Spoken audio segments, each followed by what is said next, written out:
Every Winter Olympics, the figure skating competition is a big draw, all the more so this year because of that judging controversy. But it is a combination of grace and acrobatics that most bedazzles us. And one move in particular, the quad. How does that happen? Here's NBC's Roger O'Neill. It's the jump you have to do to win Olympic gold. The quad, 4 revolutions in 8/10 of a second, so fast most spectators miss it. It's figure skating's most difficult jump, and you can always tell when a skater hits it just right. Like Tim Gable did Tuesday night. Crowned Quad King, the American is the only one in the world to land 3 quads in a single performance. Tell me the truth now, do you ever get dizzy? It's not so much that you get dizzy, but when you come out of a spin, sometimes you get disoriented. Because if both sides look the same, you can't tell which way you're supposed to go always. Gable has a perfect jumper's body. Medium height, thin, almost no body fat. But most important, narrow hips and shoulders, making it easier to spin. You're not placing your top back, you're letting it cross. Any jump, but especially the quad, breaks down into 3 key elements. First, rotational momentum. To rotate 4 times, Gable's ice speed has to be perfect, generate enough jumping energy. Too fast, too slow, the quad can't be completed. Jump height is the second element. That's not high for Gable, only 21 inches off the ice. Third and most critical, moment of inertia. The spin has to begin immediately, and to do that, arms and legs have to be tucked close to the body. The physics of how Gable's body moves through the quad amazes biomechanics expert Jim Richards. He swings everything around there, it all uncoils, but as soon as he leaves the ice, the best part of it is how tight his arms are in. And to achieve that spin rate is to bring everything together. Everything's as tight as possible. What that does is it maximizes the rate of spin. Richards says women don't do quad jet because they don't jump high enough, and they focus more on artistry. Gable's jumps have wowed the world, including his idol, gold medalist Scott Hamilton. I'm proud of his son. He does a quadruple easier than I've ever seen anyone else do it, and it's absolutely in his blood. His body understands it. Tonight, with the only realistic chance to win a medal for Team USA, Gable plans to do 3 quads, an Olympic first. Roger O'Neill, NBC News, Salt Lake City. All right, so a couple of things that we will focus on. Every elements. First, rotational momentum. To Okay, so what's the rotational momentum? rotate 4 times, Gable's ice speed has to be perfect, generate enough jumping energy. Too fast, too slow, the quad can't be completed. Jump height is the second element. That's not high for Gable, only 21 inches off the ice. Slightly less than 2 feet. Third and most critical, moment of inertia. The spin has to begin immediately, and to do that, arms and legs have to be tucked close to the body. All right, so the moment of inertia is something that we discussed before. So that's the rotational inertia, right? Tendency to retain initial motion, rotational motion, or resistance to change in rotational motion. The physics of how Gable's body moves through the quad amazes biomechanics expert Jim Richards. He swings everything around there, it all uncoils, but as soon as he leaves the ice, the best part of it is how tight his arms are in. And to achieve that spin rate is to bring everything together. Everything's as tight as possible. What that does is it maximizes the rate of spin. Richards says women don't do quad jet because they don't jump high enough, and they focus more on artistry. So it's less than 2 feet. So women cannot jump 2 feet with training, or is there a better explanation for it? We'll find out. It's March 11, 2011. And I know exactly what I was doing that night. It's like 1 or 2 in the morning. CNN is in the background. I'm working on research. And then all of a sudden, CNN just cuts the live feed from Japan. All right, so there was an earthquake that happened a couple hours before. Evidently, it created the tsunami, which they were following. And that hit this little town. And this was being televised live to the world. And so that the waves sweep over the town. These people had advanced warning. A lot of people were able to escape, but quite a few people still died. So one of the questions that we will get to investigate is, why would you find it next to impossible to swim in these waters?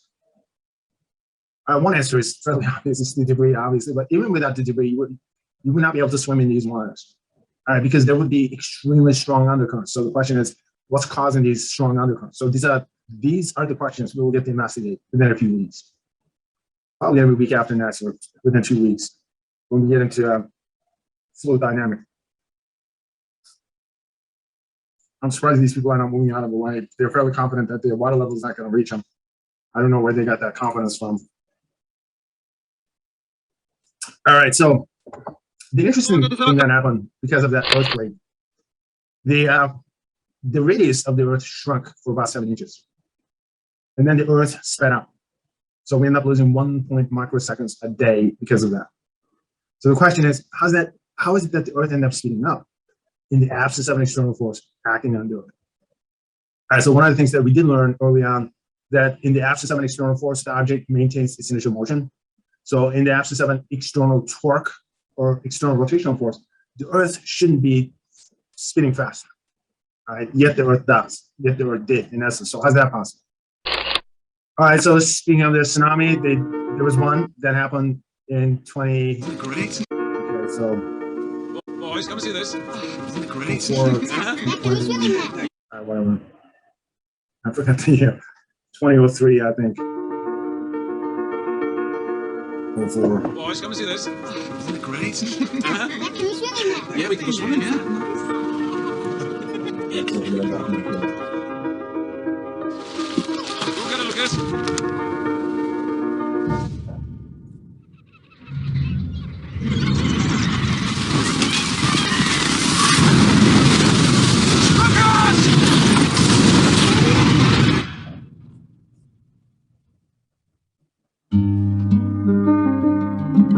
Scary bit for me. Underwater hit? When I came up, and I was all on my own. And then I saw the two of you. I didn't feel so scared anymore. If Mummy and Lucas are on their own right now, I'm gonna keep looking for them. One love. I'm scared. One life. I'm scared too. It's one need in the night. One life. With each other. Sister. Lucas, good at people. You're good at it. I'm now Joseph Morton. You're looking for your family. I'll look in all the hospitals and I'll look in all the shelters. I will find them, I promise you that.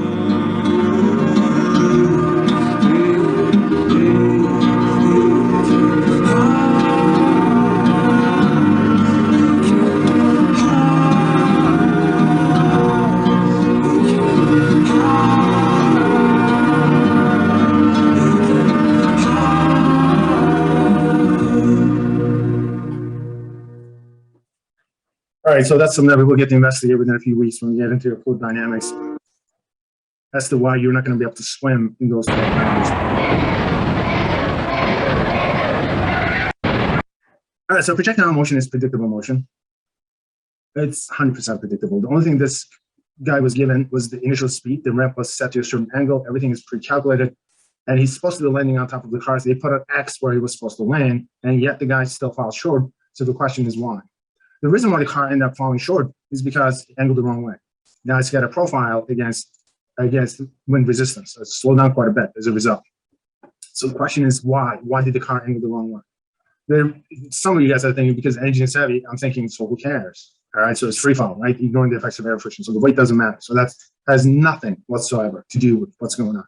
What's happening is more than likely this guy was told not to do something and he ended up doing it anyway, which is not to apply the brakes. When you're airborne, don't apply the brakes. When you're airborne, do not touch the brakes. And he's thinking, possibly, who cares? All right, you apply the brakes, who's going to care? Well, the problem with applying the brakes is that's when the car starts to turn. All right, you apply the brakes just like that. And as soon as you do that, the car slowly is going to start to rotate. And there's a reason for it that we are going to get to discuss. More than likely, he's thinking, I'm just going to apply the brakes because upon landing, he wants to be able to control the car a little bit better. But that's the wrong thing to do, as you will find out. To you and me, it's a bird feeder. To him, it's a tilt-a-whirl.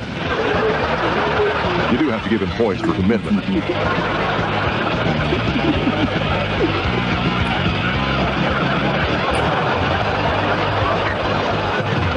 All right, he's got to have lost his appetite by now. All right, so closer the squirrel gets to the bird feeder, faster it's going to spin, which means that it's going to accelerate, right? There's a rotational acceleration. The rotational acceleration, as far as we know, can only be caused by an external torque acting on the system. Yet there's no external torque acting on the system, yet this system undergoes acceleration. How so? Closer it gets, faster it's going to spin, harder it's going to be for the squirrel to hold on. Having cleaned the stable of astronomy of circles and spirals, he said, he was left with only a single cartful of dung. He tried various oval-like curves, calculated away, made some arithmetical mistakes, which caused him, in fact, to reject the correct answer. and months later, in some desperation, tried the formula for the first time for an ellipse. The ellipse matched the observations of Tycho beautifully. In such an orbit, the sun is not at the center, but is offset. It's at one focus of the ellipse. When a given planet is at the far point in its orbit from the sun, it goes more slowly. As it approaches the near point, it speeds up. Such motion is why we describe the planets as forever falling towards the sun, but never reaching it.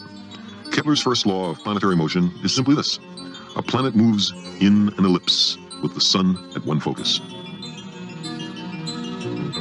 As the planet moves along its orbit, it sweeps out, in a given period of time, an imaginary wedge-shaped area. When the planet is far from the sun, the area is long and thin.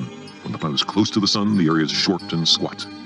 Although the shapes of these wedges are different, Kepler found that their areas are exactly the same. This provided a precise mathematical description of how a planet changes its speed in relation to its distance from the sun. Now, for the first time, astronomers could predict exactly where a planet would be in accordance with a simple and invariable law. Kepler's second law is this: a planet sweeps out equal areas in equal times. Kepler's first two laws of planetary motion may seem a little remote and abstract. All right, planets move in ellipses and they sweep out equal areas in equal times. So what? It's not as easy to grasp as circular motion. We might have a tendency to dismiss it, to say it's a mere mathematical tinkering, something removed from everyday life. But these are the laws our planet itself obeys, as we, glued by gravity to the surface of the Earth, hurtle through space. We move in accord with laws of nature, which Kepler first discovered. When we send spacecraft to the planets, when we observe double stars, when we examine the motion of distant galaxies, we find that all over the universe, Kepler's laws are obeyed. Many years later, Kepler came upon his third and last law of planetary motion, a law which relates the motion of the various planets to each other, which lays out correctly the clockwork of the solar system. He discovered a simple mathematical relationship between the size of a planet's orbit and the average speed at which it travels around the sun. This confirmed his long-held belief that there must be a force in the sun that drives the planets, a force stronger for the inner fast-moving planets and weaker for the outer slow-moving planets. Isaac Newton later identified that force as gravity, answering at last the fundamental question: what makes the planets go? Kepler's third, or harmonic law, states that the squares of the periods of the planets, the time for them to make one orbit, are proportional to the cube, the third power, of their average distances from the sun. So the further away a planet is from the sun, the slower it moves, but according to a precise mathematical law. Okay, good. How'd you like it? All right, so having cleaned the stable of astronomy of circles and spirals, he said, he was left with only a single cupful of dung. Original Cosmos, made in late 1970s. All right, so Carl Sagan was the, I think, one of the original popularizers of science. And so this thing is like 10 hours long. It's public TV series, and it's really, really well done. Okay, so the only thing that I'm going to focus on is the Kepler's law, something that I usually skip. It's highly observational, so Kepler made these observations. And then all of a sudden he notices that this really not solar system, so it's a sun-centered system, blah, blah, blah. It goes on. And I have a different approach to that. My approach to that is, if Apple falls because of gravity, what does it do also fall from the sky? So obviously I'm trying to introduce the concept of gravitational force. And out of the Kepler's laws, okay, it realizes that, there's some kind of motion happening and there's got to be some kind of a force involved. And out of that, the concept of gravity was born. All right, so it's just, for one of the reasons, I don't find the Kepler's laws that exciting. One thing, though, that we will focus on is, notice that when the planet gets closer to the sun, it speeds up. Away from the sun, it slows down. All right, so this is a solar system. It's a planetary system that you're looking at. So these are a system of stars as well as their planets that you're looking at. So there's no external force acting on the system. So there's no external rotational force acting on the system. Yet these planets speed up and slow down, which means that they get to accelerate in the absence of an external force acting on the system in general. So the question is, how's that happening? All right, so that's what we're going to be focusing on. And lastly, hey, it's me, Destin. Welcome back to Smart. Remember the cat. Smarter every day. So you've probably observed that cats almost. I think most of you guys kind of got it. Your conceptual tests are getting better and better on a weekly basis. So which means that your understanding started to get better, which means that you guys are better at focusing on the important stuff. One of the answers that I'm not getting anymore, and thank God for that, is that whenever I ask the question, the cat falling from the top of the Sears Tower versus the cat falling from the second story, is, oh, you know, the one falling from the top of the Sears Tower is going to have plenty of time to position its body. All right, so I'm not giving that sort of nonsensical answers. All right, it doesn't. You don't need to be falling from the top of the Sears Tower in order to be able to position your body. All right, it's true for you. What's true for you is also true for a cat. The cats don't need that amount of distance in reality. So the question is, how do they position themselves for impact? Always land on their feet. Today's question is why. Like most simple questions, there's a very complex answer. For instance, let me reword this question. How does a cat go from feet up to feet down in a falling reference frame without violating the conservation of angular momentum? All right, so we were talking about it, you know, it's going to be a test question, right? Now, I've studied free falling bodies, my own in fact, in several different environments, and once I get my angular rotation started in one direction, I can't stop it. Today, we're going to use a high-speed camera. We're not going to use Ellie, because this is my daughter's cat. I don't want to hurt it. We're going to use a stunt cat. Let me introduce you to Gigi, the stunt cat. I'll just flip the video vertical and then motion track the cat. This is going to take a lot more effort in post. We're going to try to do it in a way that doesn't make anybody mad. That's pretty hard to do. You got to drop cat. Ready, Gigi? Good. Checking out the high-speed data there, Gigi?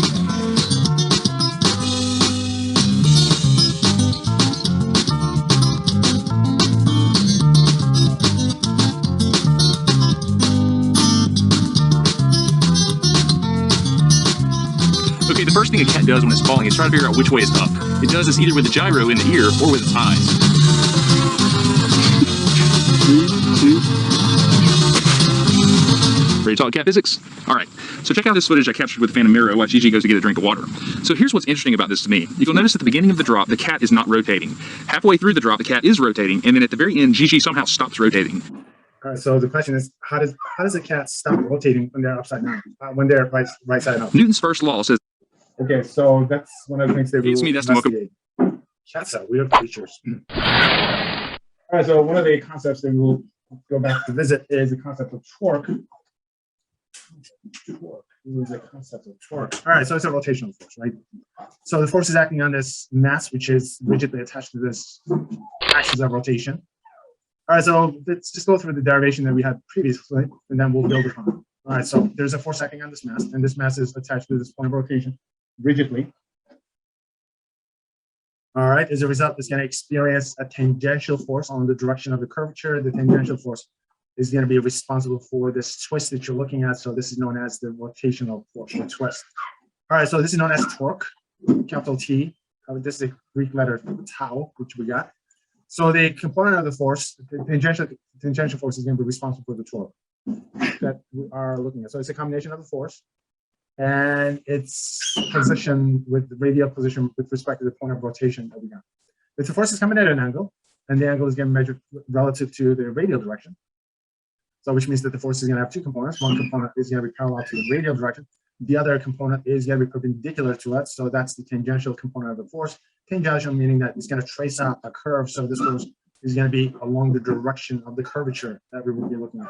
So tangential component of the force is going to be responsible for it. So the tangential component can be expressed in terms of the sine of the angle of this force is going to give you the tangential component. So this is going to give us a generic expression for the force, which happens to be this, and this is the tangential component.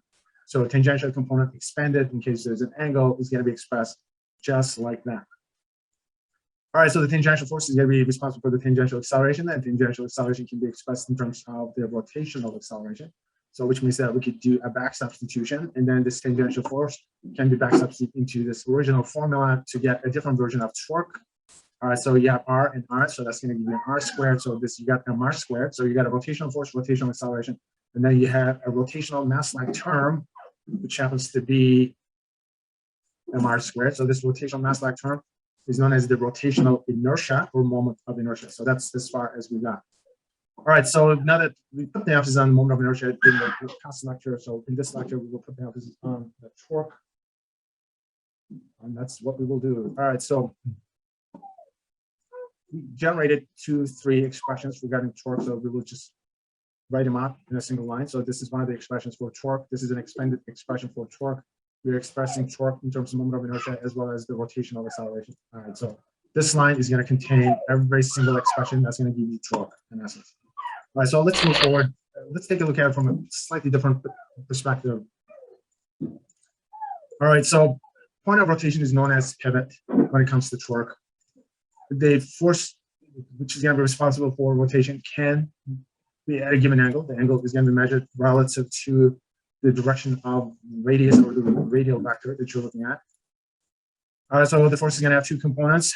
It can have a parallel component on the direction of the radial vector, and then there's going to be a perpendicular component, which is going to be 90 degrees to the radial direction that you got. So the perpendicular component of the force is going to be responsible for the twist that we're looking at. So it's going to be responsible for the torque. So the perpendicular component of this force is going to be sine of the angle of theta of that force. So we do a back substitution, and then we end up getting the same formula that we had before. All right, so this radial direction to the location of the force is known as the radial arm, or it's known as the lever arm, it's the lever arm, depending upon who the instructor is. All right, so torque is the rotational force. It's going to be expressed in terms of newtons a meter, and that's pretty much it. All right, so if the twist is in the counterclockwise direction, torque is going to be negative. If the twist is in the clockwise direction, if it's in the counterclockwise direction, it's going to be positive. If it's in the clockwise direction, it's going to be negative. Right, if I said it wrong, I corrected that. All right. So counterclockwise direction, positive, clockwise direction, negative. So torques are vectors, so direction is going to matter. All right, simple problem. These are more exercises, so you know how the formula is used. All right, so we got a person riding a bicycle. And so mass of the person is given, and then the pedal is going to rotate in a circle. The radius of the circle is given. And whenever this person is riding a bicycle, she's going to put all her weight on each pedal. And so that's one of the conditions. So what's the maximum torque that she exerts? All right, what's given? All right, so her mass is given. The radius of the circle is given. The circle that the pedal makes. So what's the maximum torque? We will use the torque equation. This is omega or W, obviously. I mentioned that before. It's just up here. Whenever I convert the files to PDFs. All right, so the torque is going to be caused by the perpendicular component of the force. So that's what we're using. Perpendicular component of the force is going to be sine of the angle relative to the radial direction of the force that we got. All right, so here's the pedal. All right, and you're applying a force. This is the pivot. You're applying a force in the downward direction. So the force is applied by her weight. And the maximum torque is going to be applied at 90 degrees. Sine of 90 degrees is going to be 1. So we'll do a back substitution of everything that you see here. So this is going to be 1. F is going to be the same as W. W is the same as mg. R, and that's it. All right, so this is a bit of an exercise. So for G, I'm using roughly about 10. And then we came up with an expression. Okay, so this one is problem number 3 from the handout. So we got the axle of the wheel that we were looking at, and notice that on the axle, there are multiple forces applied at different radial distances from the point of rotation. All right, so this is going to cause a clockwise twist. This is going to cause a clockwise twist. This is going to cause a clockwise twist. So we will have 3 different contributions to torque. So if that's the case, what is the net torque when you have multiple torques acting in a system?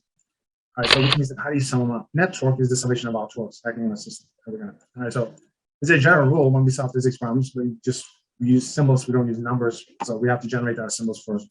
So these are the radial distances. R1 is the first radial distance. R2 and R3 will be the same radial distances.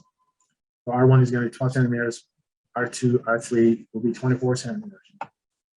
So R1, force 1 is applied to R1, the location of R1. So I'm going to call this force 2. Okay, so I'm going to call this force 2. This is going to be R2. Force 3 is going to be also R3. So I'll make this my third force. It's going to be R2, R3. They will be the same. All right, so R2 and R3 will be the same. Okay, so I got my radial distances. I got my forces. I got my symbols. Now look for the net force. Speaking of the net force, now we have to sum up the forces. All right, so I'm doing the conversions to metric units. All right, so this force relative to this point is going to try to cause a clockwise rotation. So that would give you a negative torque. All right, so tau 1 is going to be negative. This force relative to this point, R2, is going to try to cause a counterclockwise rotation. So torque, the second torque is going to be positive.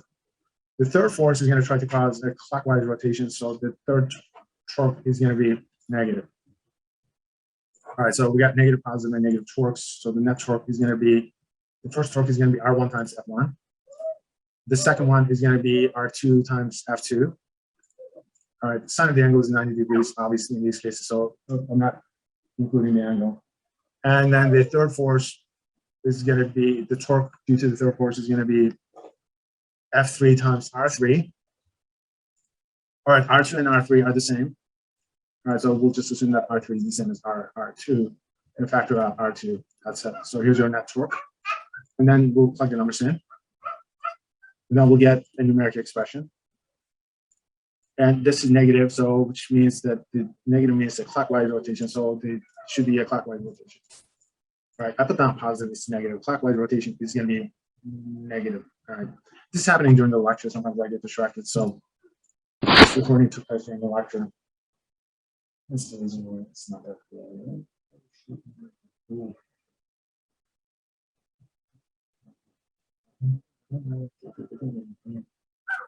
It's weird. Bring it back around.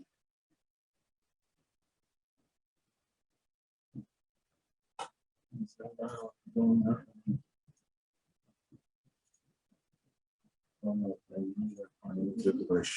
right, guys. Same force. Obviously, radial distance is going to be larger relative to the point of rotation. If you're applying the force to at the doorknob, so B is the best answer. All right, so 5 points for that one.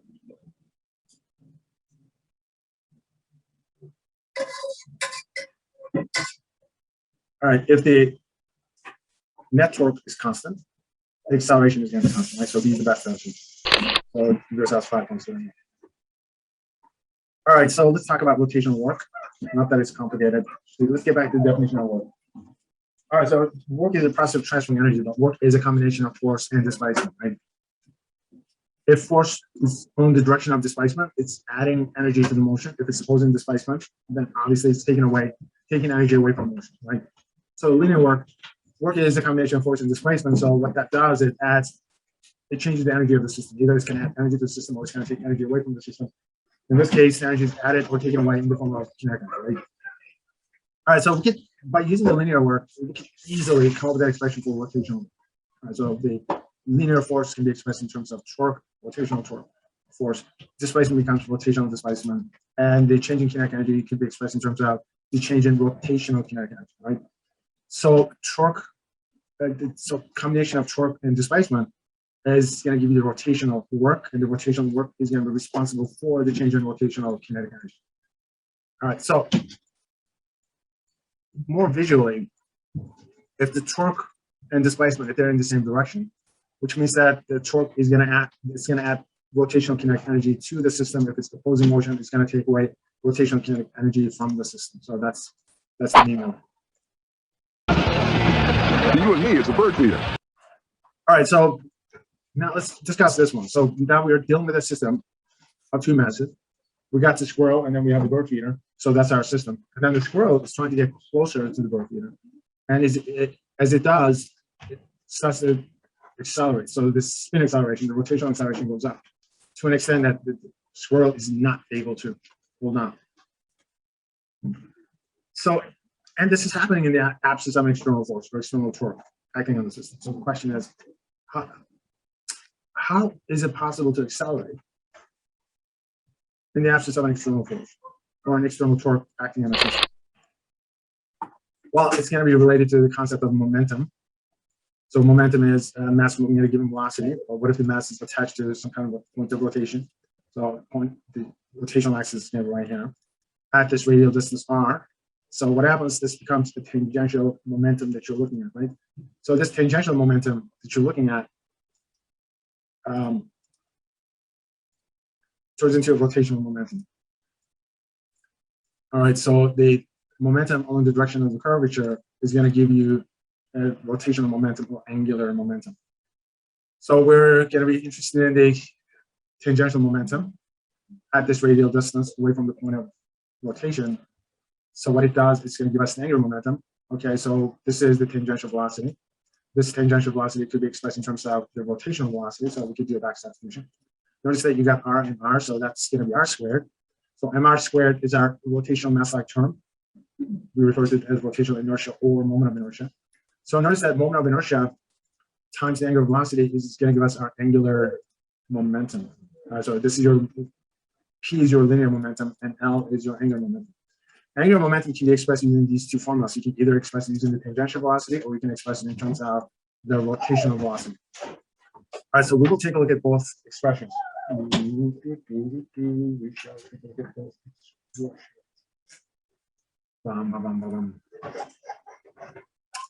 All right, so angular momentum is going to be conserved in the absence of an external torque acting on a system. So initial angular momentum is going to be the same as the final angular momentum in the absence of an external torque. So you can express it by using T equations. All right, so combination of angular velocity and the rotational inertia. Or you can express it in terms of the combination of radial distance and tangential speed. So we'll be focusing on both interpretations for this one. So we got the angular momentum. To you and me, it's a bird feeder. To him, it's a... All right, so it's net external force acting on the system is 0, so which means that there's no rotational force acting on the system. So there's no torque acting on the system. So the only thing happening here is the squirrel is trying to bring its mass as close to the point of rotation as possible. So angular momentum is constant, and when you bring the mass closer to the point of rotation, what's happening is the speed, the rotation of the tangential speed starts to go up. So we will explain this using two expressions. All right, so mass doesn't change. When you bring your mass closer to the point of rotation, translation of the tangential speed is going to go up. All right, which means that the rotational speed is also going to go up. All right, so when you bring the mass closer to the point of rotation, tangential speed is going to go up. When you move the mass away from the point of rotation, tangential speed goes down. All right, so this happens because of the constancy of the angular momentum. All right, so that's one way of looking at it.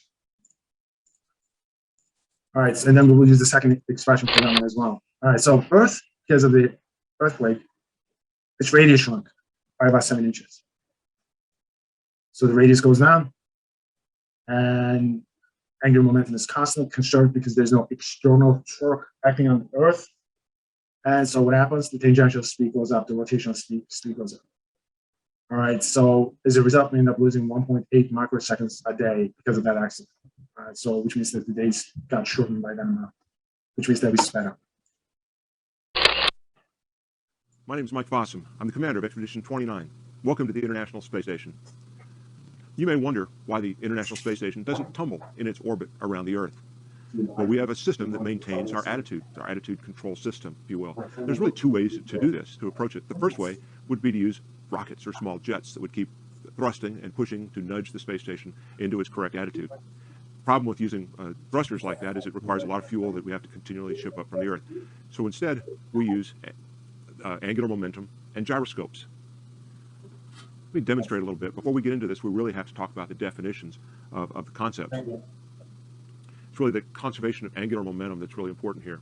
I have this flashlight rotating. In physics, this angular momentum of an object rotating about some reference point right here in the middle, that's a measure of the extent to which the object will continue to rotate around that point unless it's acted on by an external torque. Now, torque has to do with the ability of a force to rotate an object and how far away from the center that force is applied. The angular momentum of a single rotating body is equal to the product of its rotational inertia, that's just physical properties of the mass distribution, the rotational inertia, and angular speed, how fast is it moving. The angular momentum and rotational inertia, that includes the mass, are constants in the system. Angular momentum of the system remains constant if no external force is acting on the system. This is the law of conservation of angular momentum. I can demonstrate this to you with me actually doing a little bit of a demonstration here. So I want you to watch this. I'm going to have to unclip the microphone or I'll tie myself up in knots.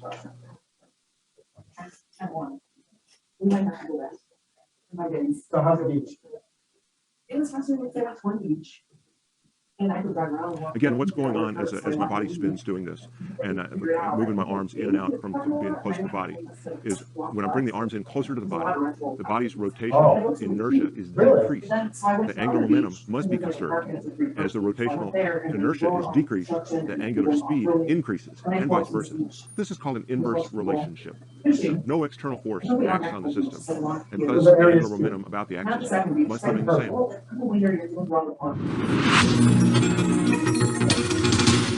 It's not that far away. Huh? Oh, well, that's fine. I didn't know. Yeah. My name is Mike Fossum. I'm the commander of Expedition 29. Welcome to the International Space Station.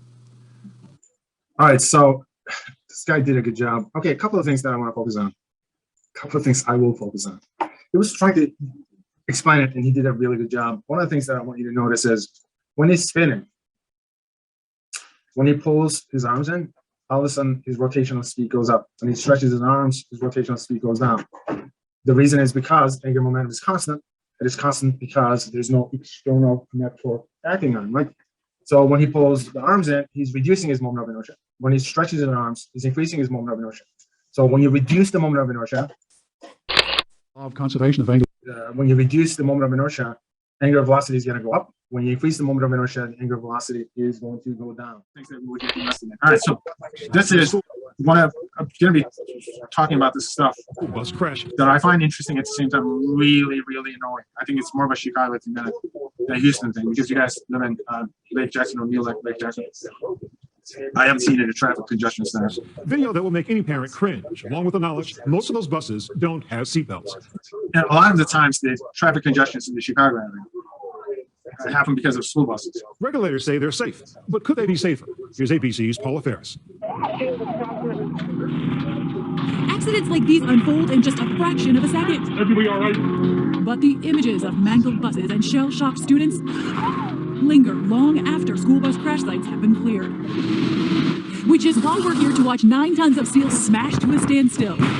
With high-speed cameras, this team of engineers is able to freeze time to analyze in remarkable detail what happens when a school bus crashes to the vehicle and its precious passengers who more often than not aren't wearing seatbelts. We can do better when it comes to safety. That's how we learn, is actually crashing buses and evaluating, studying the films. But we're going to find that we can do better than what is offered today. The results of this crash test in a moment, but first, the debate, because for years, parents and safety advocates have questioned why most school buses are not equipped with seatbelts. It might seem like an obvious question, but according to government officials, it's not that simple. This is where it's always challenging, because you're taking a system that's already safe, and then you're saying make it safer.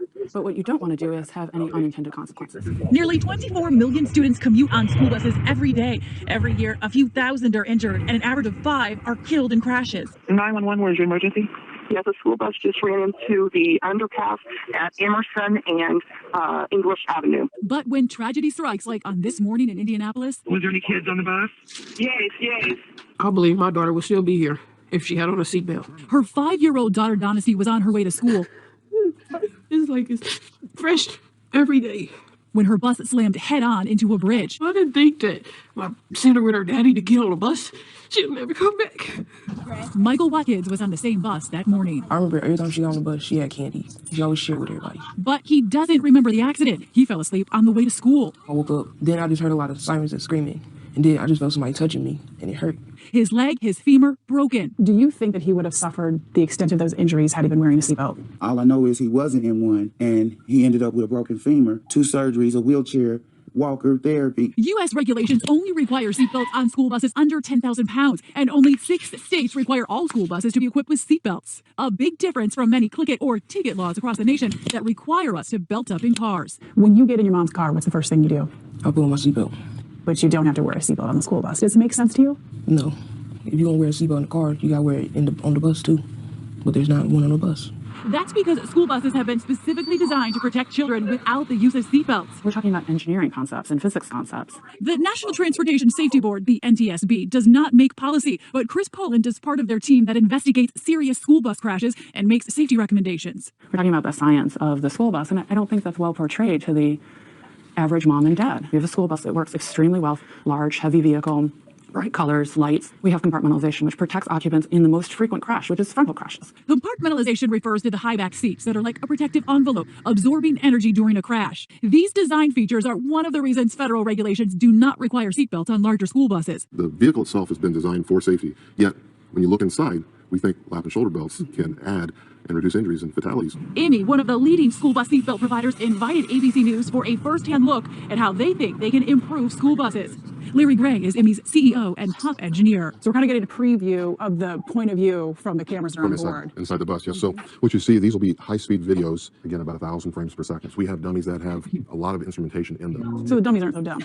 They're Going to be telling us a lot. They're going to be telling us a lot. A whole lot. On the bus, 12 school-age dummies in various positions. Only 4 are belted. We have 20 different cameras rigged up. This bus right here is going to crash into that wall 30 miles an hour. I'm a little nervous. 3, 2, 1. Oh my gosh. So let's see the extent of the damage. This kid that was leaning over, look at what he did to the seat. He bent the seat in half. When the occupant hits the back, it does deform and absorb energy. That seat back doing what it's designed to do. But when they're out of the compartment, or when they're not properly faced, they're going to come out of the compartment. Using an industry measurement called injury criteria, IMMY says the crash test dummies without restraints fare much worse than the ones belted in. Lap and shoulder belts reduce injury by 50%. Not just frontals, but all forms of accidents. 50%? That's a statistic that NHTSA has. If you're in a side impact and you're restrained, that's going to be better than being unrestrained and just thrown. And IMMY says this is especially apparent in more uncommon accidents like side impacts and rollovers. This is very dramatic. They're thrown throughout the vehicle and they hit hard surfaces or the roof of the vehicle. Seatbelts save lives. We wanted to see what NHTSA, the government agency responsible for school bus safety regulations, had to say about this new data. For years, their position, spelled out plainly on their website, has been school buses are one of the safest forms of transportation without seatbelts, and have raised concerns that higher costs of buses with seatbelts could result in fewer buses and more students commuting in passenger cars where they are 20 times more likely to die in an accident. But when I went to see them, suddenly, a different story. Do you believe school buses would be safer with safety belts? Our job is to help save lives and prevent injuries. And our kids are precious. Every single day they go to and from school, we want them to be safe. And we know seatbelts save lives. If seatbelts save lives, why isn't there a federal mandate? Everything's on the table for us to look at. Just weeks into his new role as NHTSA's top dog, Mark Rosekind is now promising a full review. Is this an about face for your agency? I'm the new guy, fresh eyes. Does that mean we might change things? We may. And again, it's not just about the word, it's actions. We're going to look for every action we could take to help those kids be safer. It remains to be seen whether this review will lead to new regulations. If it does, it could also provide a small measure of purpose to a grieving mother like Danielle. My baby was a sacrifice. That will be her legacy. For Nightline, I'm Paula Ferris in Indianapolis. 30 miles an hour, I'm a little nervous. We wanted to see what NHTSA, the government agency... Okay, my biggest problem with the school buses is on-ramps, off-ramps, and off-ramps. They tend to slow down quite a bit. They slow down to the speed limit. And then it usually slows down the traffic. It causes tons of congestion. What is it that they're afraid of? These guys are afraid that the bus is going to roll over. Why? Because it's got a high center of mass. How easy do you think it's for a bus to roll over? All right, so every time we were talking about speed limits, the maximum speed at which you can negotiate a ramp is not going to change from vehicle to vehicle, right? So these ramps are usually designed around 70 to 75 miles per hour because they bank it just so that you can negotiate it at 75. And when it comes to these school buses, they're thinking, oh no, we can't really go any faster than the speed limit because if we do, we're just going to tip over. So the question is, will these cars tip over first and then slide up the road? Or do you think they will slide up the roads first and then tip over? How do we figure that out? So that's one of the things that we're going to get to investigate. So the problem that we did, and I'm going to take you through the problem, maximum speed to negotiate a curve without going into a skid in reality. So the maximum speed at which the vehicle is going to skid off the road. All right, so when you maximize the static frictional force, obviously that's when the static frictional force becomes kinetic, which means that you will skid off the road. So what is the maximum speed that you can negotiate a curve without going into a skid? All right, so what you need to do is you need to find the net centripetal force for that. And this centripetal force is the only force that you got, which is directed towards the center of a circle. We got a generic formula for it, which is mv squared divided by r. So that's going to give you the maximum speed. You can sub for the maximum speed from there. So just isolate the maximum speed at which the vehicle is going to go into a skid. So we're getting rid of the radius as well as the mass. The mass of the vehicle is dropped from the left-hand side. And then we have an expression for the static frictional force. This is the static frictional force. So it's going to be mu sub s times n. And is a reaction force to any force applied to a surface. So it's a surface force in essence. In this case, the force applied to the surface is applied through the weight of this object. So look at the net force on the y direction, and is up, W is down. There's no acceleration on the y direction. This thing is not going up and down. So as a result, n is the same as W. W is the same as mg. So we'll do a back substitution again. All right, so we came up with an expression for the maximum static frictional force, so we'll do a back substitution all the way up to the main formula. All right, so this gives us the maximum speed. Notice that the mass of the vehicle is not going to matter, so it cancels out out of the equation, and that's it. So according to which, the maximum speed you can negotiate a curve only depends on the radius of the curvature. That's it, and the quality of the tires doesn't matter. All right, so this is the maximum speed at which the vehicles will go into a skid. These buses are not afraid of skidding off the road. These buses are afraid of rollovers. So the question is, what is the maximum speed at which the vehicle rolls over? So what is the maximum speed at which the vehicle is going to roll over? Is it going to be larger or smaller than the maximum speed at which they can negotiate a curve? Is there any way we can figure that out? The answer to that question is yes, and we will figure that out. One of the things that I want you to notice is it's going to come out of this clip. I want you to see what happens when you reach that maximum speed at which the rollover is about to happen. When you reach that maximum speed, you can actually balance your vehicle on two wheels, and these people will do that for us. Hi, with my friend Mohammed and Rashid. And today I told my mom that I'm going to take her to a traditional dinner in the desert. Little does she know that she's going to have the best ride of her lifetime to this dinner. Sorry, Mom. This guy, I don't know. You'll find out. So get in this car because we're going to fly the drone to make it look nice. Okay. So you get in this car and we'll follow you, okay? Are you not going to be with me? No, I'm coming with you. Okay. All right. Hey. Hi, how are you? Good, how are you guys? Fine. So what kind of food you prepare? A traditional, you know? I'm good. Yeah. It was a wonderful day. How much you like to buy? During the day, it was like totally different from the night time. How much do you like to buy? You love it? Hold tight, Mom. Why? Yeah, he just likes to do speeding a little bit. And, you know, guys, please, just don't speed. You know, like, I'm so scared about speeding and stuff. No, please don't. What? Are you freaking kidding me? Don't do this to me, please. Oh my God! Oh my God! Oh no! Why are you doing this to me? Are you kidding? Oh no! It's crazy! Oh my God! Oh my God! Oh my God! You want to get me or what? You stop! No! Oh my God! Welcome to Dubai. This is Arab lifestyle. No. You want to do it again? Hell no! Please just stop the car. I just want to get out. Do it again. Get up! No! Just stop! Oh my God! Oh my God! Oh my God! No! Oh my God! No! Are you kidding me? You kidding me? It's better than a roller coaster, right? Oh my God! Oh my God! Oh my God! The best experience. Guys, please stop! Welcome to the Middle East. This is the scariest thing ever. Please, just please. We're just going back home. Oh my God! It's Mama driving. He has the driver license. Everything's great. Just seeing the Это мне надо делать. Это мама не надо делать. Мама. Mom.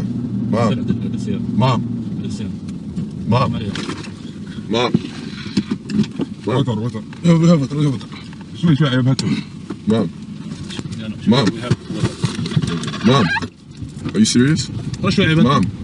Are you serious? Ah, gotcha, bitch! Don't ever do this to me again! Don't ever do this to me again! She passed out. The guy freaked out. Oh my God. Wow. My mom is... You really got me, bro. Oh my God. Come here, come. Did you have fun? Oh my God, that's the scariest shit ever! But I got your back. Oh, welcome. Please give this video a huge thumbs up for this driver. Subscribe. Thank you guys so much for watching. Peace from Middle East.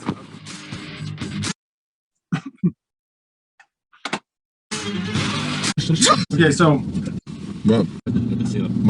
Whenever you reach that speed, the maximum speed at which the rollover happens, you're going to be able to balance the car at that speed. If you could just get it up to that speed and stop the vehicle, you're going to be able to ride the vehicle, and it's on two wheels. So if you exceed that speed, obviously there's going to be a rollover. If you're under that speed, rollover is not going to happen. So what is the maximum speed at which the rollover happens? Is it faster or slower than the maximum speed at which the vehicle is going to go into a skid? Just please. So that's something that we're going to investigate. So we talked about torque last time, so it's the rotational force. All right, so let me just give you a brief review of on that one. This is more common sense review. This is meant for college physics students. mathematics is straightforward. When you do it two-dimensional like that, it's easier to understand it, despite the fact that we're dealing with three-dimensional systems. All right, so the torque is a rotational force. All right, so there's a force applied to this point. This point is rigidly attached to your pivot, which means that there's a rotational axis here. Force is coming at an angle. The angle of this force is measured relative to the radial direction. So R represents the radius, so this is your radial direction. All right, so the component of the force which is going to be responsible for the rotation is going to be the perpendicular component of this force. So here's the parallel component, parallel to the radial axis. And this is the perpendicular component, which is perpendicular to the radial axis. So the component of the force, which is perpendicular to the radial axis, is the force that's going to be responsible for the rotational force or the torque. So this component of this force is sine of the angle of this force. So the torque is going to be caused by the perpendicular component of the force relative to the pivot. All right, so this is, you can call it the radius, you can call it the radial arm, you can call it the lever arm or lever arm. It depends on how you want to say it. All right, I usually call it the radial distance to the point of rotation. All right, so it's the same depending upon the book that you're reading. So the component of the force, which is 90 degrees to this radial arm, or the radius vector, or whatever it is that you want to call it, is going to be responsible for the torque that you got. All right, so if the force is coming at an angle, obviously you're interested in the component of the force, which is going to be 90 degrees to the radial arm that you got, or lever. You do a back substitution, and this is going to give you a generic formula for torque. This is a generic formula that we get to use. It's very useful. It's good for your first step into the concept of torque. This sort of introduction is good. It's two-dimensional, almost sticks to your brain. You almost have a good understanding of it, this and that. This is a good introduction to the concept of torque. All right, so this angle that you're looking at is going to be the angle between the radial direction as well as the component of the force, which is perpendicular to the radial axis. Okay, so moving forward. Torque is a vector. It's going to have a direction. Counterclockwise direction is taken to be a positive, and clockwise direction is taken to be negative. That's it. All right, so that's how it is done. All right, so this brings us to the next portion of the lecture.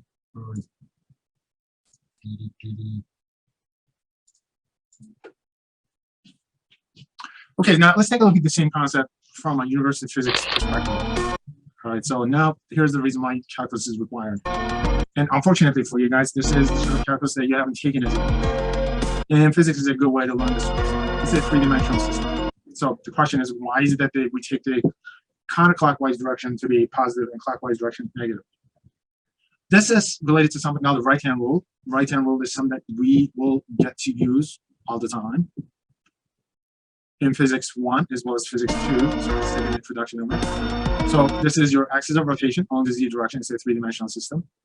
And so this is the radial axis. All right, so the object is located at a distance of r away from the point of rotation.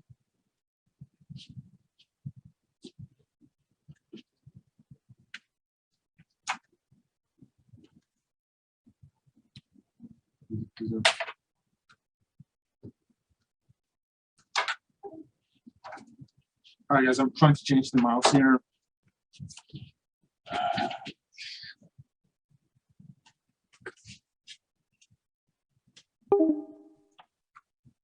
The mouse is not cooperating, so I need something a little better so I can control the presentation better. Okay, so this is known as vector calculus. Cat 3 is vector calculus, so this is the sort of stuff that you will get into. All right, so this is known as a cross product. When you get to it, you'll recognize it. So what's happening is this object is located here. It's experiencing a force in this direction, and it's going to be rotating relative to the axis of rotation, which is the z direction that you're looking at. And there's going to be a torque which is happening in the counterclockwise direction. All right, so mathematically, represent there's an angle between the direction of the force and the radial axis, which is theta. So all three of them are vectors. So if you're interested in finding the torque, this torque is going to be r cross f. So you got r cross f. R is a vector, f is a vector. So when you take r and cross it with f, it's going to give you the torque. It's going to give you something which is going to be perpendicular to the plane of r as well as f. This is known as a cross product. Okay, this is known as a cross product. This is not r times f. This is r cross f. All right, so this is what it is. So let me check to see if I have a better way of explaining this stuff. Okay, so when you have a cross product between two vectors like that, in a scalar form, this could be expressed in terms of r times f times the sine of the angle between r and f. It's going to give you the scalar form of this vector, the torque vector. All right, so I can't believe it. Okay, so normally I don't have that sort of stuff, but okay, vector expression. Okay, so for something like that, what you do is you have to use your right hand. The way you would do it is you would put your palm right here, extend your fingers in this direction. All right, so you will have to extend your fingers in that direction. So here's your point of rotation. This is where your palm is. If you're using your right hand, you're extending your fingers in this direction. And you will have to curl your fingers in the direction of the second vector, and your thumb is going to point in the direction of your cross product. All right, so it's going to be r cross f. So you extend your right hand along the direction of the radial vector, and your force is going in this direction. So you curl your fingers in the direction of the cross product, which is the second vector, and your thumb is going to point in the direction of your third. Okay, so that's the notice that we have an interesting background music on this one. Okay, for your easy listening. All right, so this is known as a cross product. So it's not, if you don't get this concept right now, it's not a big deal. Right, your first introduction to the concept. So notice that this force, torque, is going to be perpendicular because what you're doing is you take r and f. So it's these two vectors will spawn this area. Okay, so it's going to cause a rotation in this area. So which means that this torque is going to be 90 degrees to the area that these two vectors are spawning. All right, so that's the meaning of it. All right, so we did discuss this before. Rotationally, swirl is going to speed up as the swirl gets closer and closer to the point of rotation. And we said that this is related to the concept of angular momentum. We also said that the angular momentum is going to be conserved in the absence of an external torque, which means that the initial angular momentum of the system is going to be the same as the final angular momentum of the system. Angular momentum is being expressed by using either the rotational speeds or the tangential speeds that we got. So which means that in the absence of an external force or external torque on the system, the angular momentum is going to be conserved, which means that as the swirl starts to get closer, the radius factor goes down. All right, so when you bring the mass closer to the point of rotation, r goes down. So which means that the tangential speed is going to go up. As a result, this mass speeds up in the absence of an external torque. So that's one way of looking at it. The other way of looking at it is if you go back to this formula, this one in particular, when you bring the mass closer to the point of rotation, that's going to reduce the moment of inertia. When the moment of inertia goes down, angular velocity is going to go up. All right, so you can interpret it in terms of tangential speed, which is v, or you can interpret it in terms of rotational speed, which is omega. Omega depends on the moment of inertia. If you reduce the moment of inertia, the rotational speed is going to go up.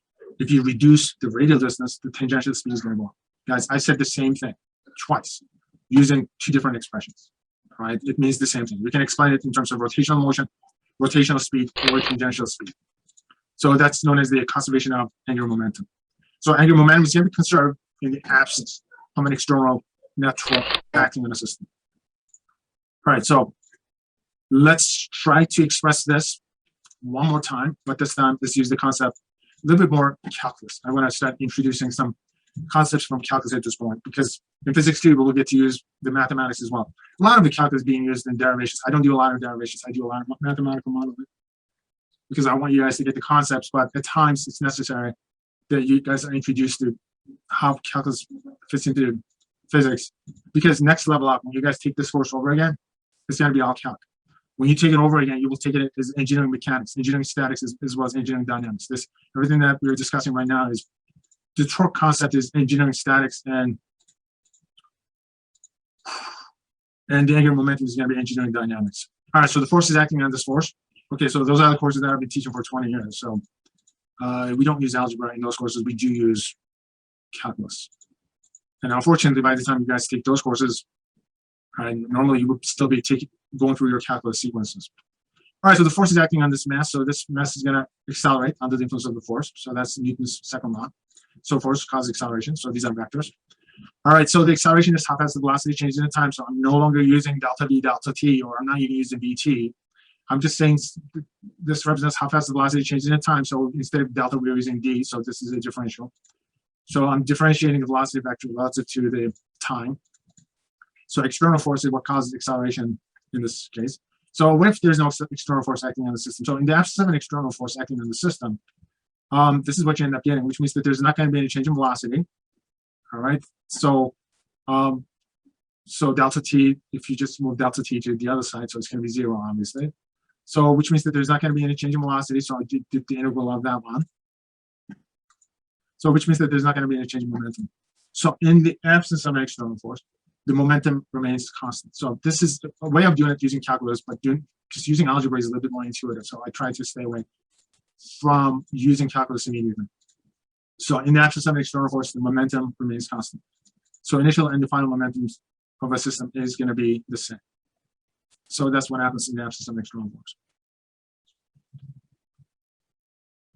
All right, so the same thing is going to happen in the absence of an external torque. All right, so there's a force acting on this mass, except this mass is rigidly attached to a pivot point of rotation. So which means that it's going to experience a torque because of this force.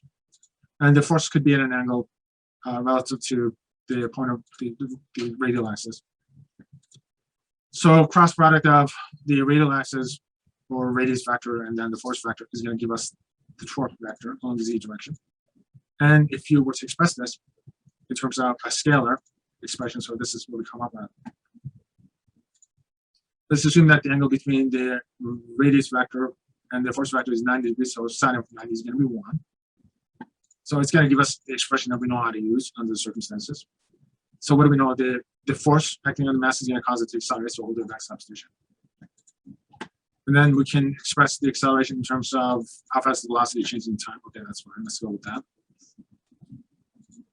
If the external torque acting on the system is 0, which means that the change in velocity is going to be 0. All right. I mean, the entire change in velocity on the side is going to be 0, but we can express velocity in terms of the change in velocity here. So which means that the angular momentum is not going to change. So initial and the final angular momentum of the system is going to be constant. So which means that the angular momentum is going to be conserved. Okay, so this is known as a derivation. Right? Most physics lectures at the university level would start off with a derivation like that. The instructor would spend 20 minutes talking about it.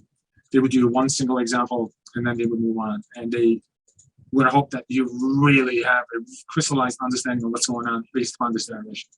And you know what? You will never get that kind of understanding based upon this kind of looking at these kind of derivations. It simply doesn't happen. Take my word for it. That's the reason why my lecture style is completely different. It's in your face. I will dig into your skin. I will make you cry if I have to, so that you guys get the concepts. But this is what you guys are missing out on. If you were to take it at the university level, this is how these concepts are usually introduced. I know that because this is how I learned my stuff. And I hated it. This is a horrible way to teach something to someone. It's like, hey, if you teach it to someone in this fashion and you know no understanding is going to take place whatsoever. Anyway, so because we're not going for understanding, this is more of a sightseeing. It's like we're at a zoo looking at lions. Let me continue with the lecture. All right, so this mass moving in this direction. Okay, so we're looking at angular momentum. Angular momentum, once again, is a cross product, right? R cross V, just like the torque was. And so the velocity vector can be at an angle relative to the radial vector that you're looking at. All right, so in a scalar form, it's going to be RP times sine of the angle. Angle could be 0. It's going to give you the maximum angular momentum under the circumstances. So this is the expression that we came up with. P is the same as NB. And then this gives us an expression for the angular momentum. You can express the speed, which happens the tangential speed in terms of the rotational speed. You have R and R, so it's going to be an R squared. MR squared is going to be your moment of inertia, which is that. And then you do a back substitution, and then you get the rotational version of angular momentum. Okay, guys, these are how the lectures usually take place at the university level. All right, so I just want to make sure that you guys are ready for something like this. This is extremely abstract. The only person who gets this sort of stuff is probably the professor and no one else usually. And sometimes you have a handful of geniuses in the room. Just because you're struggling understanding this stuff does not mean that everyone is. They're really gifted students who walk into class and they get this stuff. It's weird. It's like, wow. They look at it, oh, okay, I see what's going on. may not be one of them, but you can get up to that level. Every single university, 5 to 10% of the students will get this stuff just by watching the professor. All right, so now we have an idea. All right, so the Earth sped up because the angular momentum of the Earth is conserved. It's constant.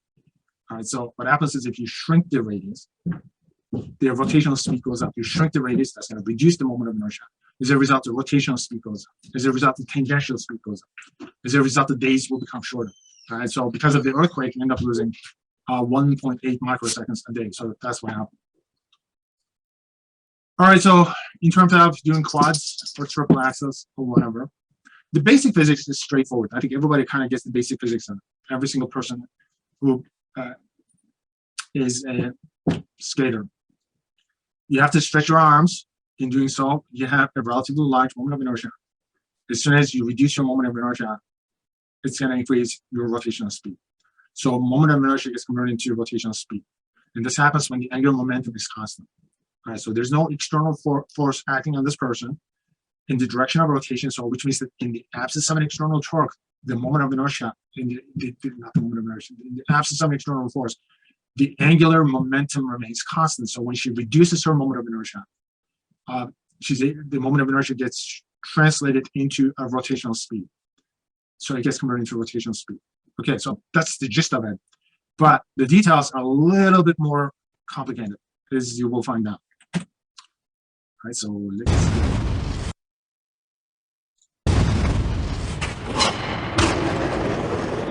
Okay. All right, let's go over that a little bit. To compete at the highest levels, skaters must perform a series of jumps. The most difficult is the triple axel, which involves 3.5 turns in the air. The hardest part is to transfer your weight over that right side at the right time and straight. And get the feet in fast. Don't take a long time to get from there to there, and make sure that the feet and ankles are tight. Kathy Casey is coaching Damon Allen, who is ranked 5th in the nation. Good. Her goal is to help him master the jump. When I began skating, the triple axel was kind of like, a few people had accomplished triple axel.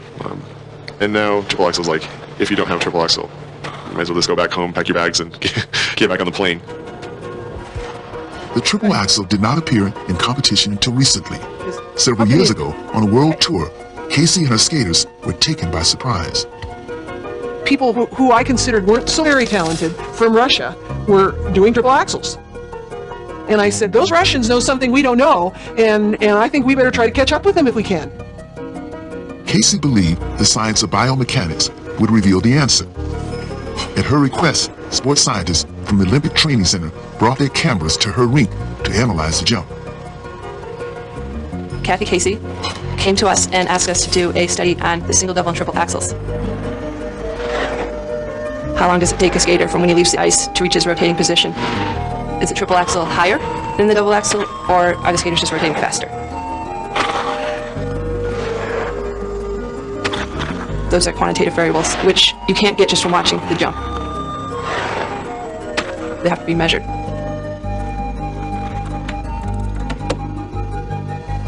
To understand the jump, it had to be translated into mathematical language, a job that would take Deborah King and her colleagues many months to complete. You have to analyze each tape one jump at a time. We pause at each frame,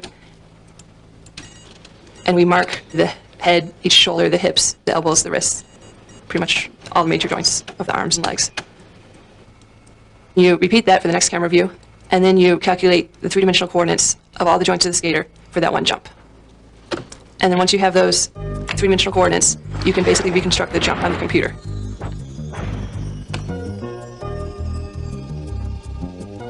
With each jump reduced to numerical coordinates, King could now begin to answer some questions. These skaters cannot disobey the laws of physics. Like what goes up must come down. How fast they're going right instant of takeoff is going to determine how high they jump. And then basically you use different mathematical techniques incorporating these laws of physics to find out the answers. To understand the choreography of the jumps, King needed to learn how skaters use each limb to execute them. Using geometry and trigonometry, she connected joints to form angles to measure the position of arms and legs.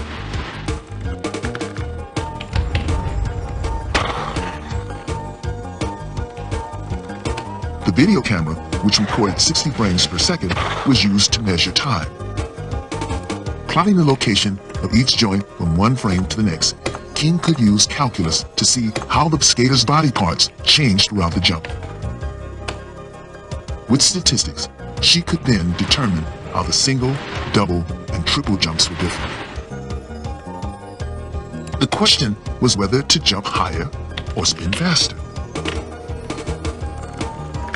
If you do your very best jump, very best single, your very best double, your very best triple, they're all going to be the same jump height. So the way they're getting the added rotations is really getting into their rotating position more quickly. We presented the results to Kathy, and we gave her all these graphs and sat down with her, and basically she told us she had absolutely no idea what any of that meant. I said, guys, we're in kindergarten. We're not PhD majors in biomechanics. We're in kindergarten. You have to make it so that skating coaches and skaters who haven't studied biomechanics understand this. So we went and tried to learn a little bit about figure skating vocabulary, and she worked to understand a little more about science and math. And once we were communicating, it took off, and she's really excited with results. We did find out that you're not in the air any longer, which is amazing. That's very, very interesting. You're not in the air any longer.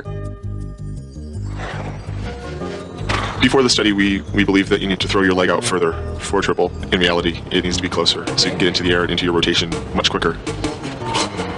That was better. Let's go over that. All right, ready? Step, up, quick, out quick. Good. All right, you got to remember, you got to stay in, and don't anticipate the landing till right before, and then be much quicker. We found out that the people with the strongest arms did better triples because it was who could pull in quick and tight with their arms that made that extra rotation. Okay, good. Damon Allen, 21 years old, Colorado Springs. Nice triple axel. That will go. And a wonderful back headless spin. This is the moment that's a complete rush to know you gave your best. An athlete takes his performance to new heights. Skating is one of many sports where mathematics is helping athletes to push their limits.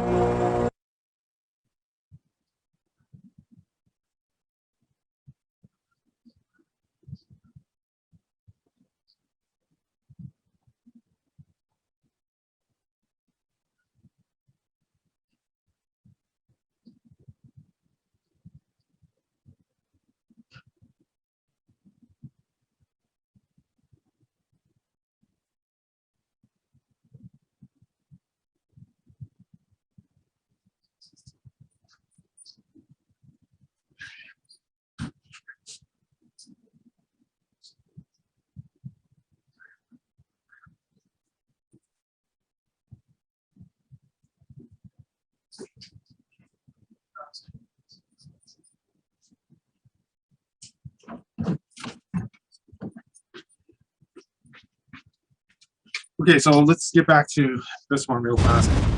The thing that's interesting, the way the right height does not matter. they're getting the added rotations is really getting into their rotation I don't know, like 21 inches. If it takes 21 inches to do a quad, more quickly. triple axel is going to be the same, double axel is going to be the same. We presented. Only difference is the body shape. Narrow hips and the shoulders, important. Because that's the smallest moment of inertia that you can have, depends on size of your hips, size of your shoulders. Narrower the shoulders, the hips are, the smallest the moment of inertia is going to be. Okay. The second thing, which is really important, is how fast you can pull, how fast and tightly you can pull in your arms as well as your legs. That's the strength issue. Okay. So the stronger you are, the faster you can pull your arms and legs inward, the faster you're going to be able to spin. Okay. So that's the biggest factor. Women can jump 21 inches. With training, it's possible. They already have narrow shoulders. They can also have narrow hips. Obviously, it depends on the training. It depends on the diet. The question is, can they generate a large enough strength in order to do a quad? The answer to that question, I think it can be possible. Once again, it's in the training. It can be. The results to Kathy, it can be trouble. And we gave her all these graphs. And these people may not know, but just my understanding of physics is they can, with enough strength training, they should be able to pull it out. Now, a lot of what we just saw was here in this video. So let's just go forward. Let's take a look at some mathematical exercises regarding this one. All right. What do we have? We got a uniform cylindrical grinding wheel. The radius is given, and obviously it's rotating at 1500 RPMs. So the question is, how much torque is required to stop it within 6 seconds? All right, so that's what we're trying to do. All right, so this is an exercise, so you know how to use the formulas in essence. So the mass is given, so this is going to be your mass. And this is RPM is going to be the initial rotational speed. Radius is given in terms of centimeters. Once again, we are using the metric units, so centimeters need to be converted to meters. All right, so figure out the angular momentum, and then the amount of torque required to stop it within 6 seconds. All right, centimeters to meters, just we end up moving the decimal 2 places to the left. Okay, RPMs to radians per second, so that conversion is done. So the net torque to stop it within 6 seconds. All right, so everything is good. So the angular momentum based on what's given, I can use the formula for, the formula is this, so pick and choose which one makes sense. So the mass is given, R is given, all right, omega is given. So omega could be expressed in terms of the tangential velocity, or tangential velocity could be expressed in terms of omega, so it doesn't matter. So I'm just gonna use this portion of the formula. That's what I decided to do. Either formula is gonna work. This one is easier to use. I decided. All right, so let's use this one. And it's a cylindrical grinding wheel, so which means that we have to use the, okay, so I'm about to do something. Okay, so this is happening during the lecture. First, impulsively, I'm going for a generic formula for the moment of inertia, which is going to be mr squared. So I'm just going to do a back substitution. And then I'm thinking, okay, so we'll take it one step further. All right, so this is already given to us. I'm plugging the numbers in. And I'm coming up with an expression for the moment of inertia. All right. I'm going to make a correction later on because it's happening during the lecture. And a lot of the times when you're lecturing, that's a lot of what I do is muscle memory. I've solved these problems normally. I would just walk and I would do everything live, including the derivations. And then students are the ones who would generate the numbers as I'm doing it. Okay, and a lot of it is muscle memory, but sometimes if you're going with muscle memory, you make mistakes. Okay, so what is the mistake here? For those of you guys who noticed it, the mistake here is I'm using a generic expression for the moment of inertia. Okay, we're given a geometry for this one. And evidently, I wasn't really paying attention to the geometry. At some point, I decided that this is what I'm going to use, which means that there's I must have sunk in that, hey, geometry is important. But I wasn't really particularly paying attention to the fact that this is a cylindrical solid cylinder that we were looking at. So I go with mr squared for this one. And then I already calculated the moment of inertia. And I already calculated the angular momentum. Now I'm going to go for the torque acting on the system. All right, so torque acting on the system is going to cause the moment of inertia to accelerate rotationally. All right, and then we're assuming that the acceleration is constant. All right, so let's come up with an expression for the constant acceleration. So we know that we're going from a certain rotational speed to 0 within a certain time period, so it makes sense to use this one. The final speed is going to be 0, not the initial speed, so I'll go back and do it. It's going to come to a stop. Okay, hold on. I'm messing up everything here. All right, so I'm hoping that okay, I noticed it. All right, so let's go back. Final speed is 0, not the initial speed. All right, now we can solve for acceleration. All right, so we'll do a back substitution. And then I think this is the moment I go, this moment of inertia depends on the geometry, obviously. It's going to sink in just shortly, and then I'm going to start making the corrections. And then I plug the numbers in, unfortunately. And then at that point, I go, oh, I messed it up. I noticed that I'm using, they were giving us definite geometry. The geometry given to us is the solid cylinder, which is right here. So, which means that we have to use, okay, so I go back and says solid cylindrical. So you got a grinder, cylindrical grinder. So, which means that we have to use 1/2 mr squared. When I was using the generic expression, that means a thin hoop. All right, so which means that everything has to be divided by 2. So at that point, I go, it's going to be 1/2. This is going to be 1/2. And so which means that the numbers have to be redone. And then it works out. All right, so this is an example of how you do a problem, how you mess it up at times. All right.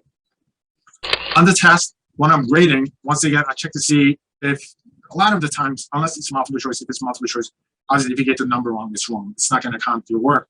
In short work portion of the problem, usually I don't really look at the numbers as much as you think I do. Right? The only thing I check to see, if the numbers are relevant, I will take a look at it. Like if someone is getting hit by a train, I want to make sure that if the train is going at 60, the person is moving roughly about double the speed of the train.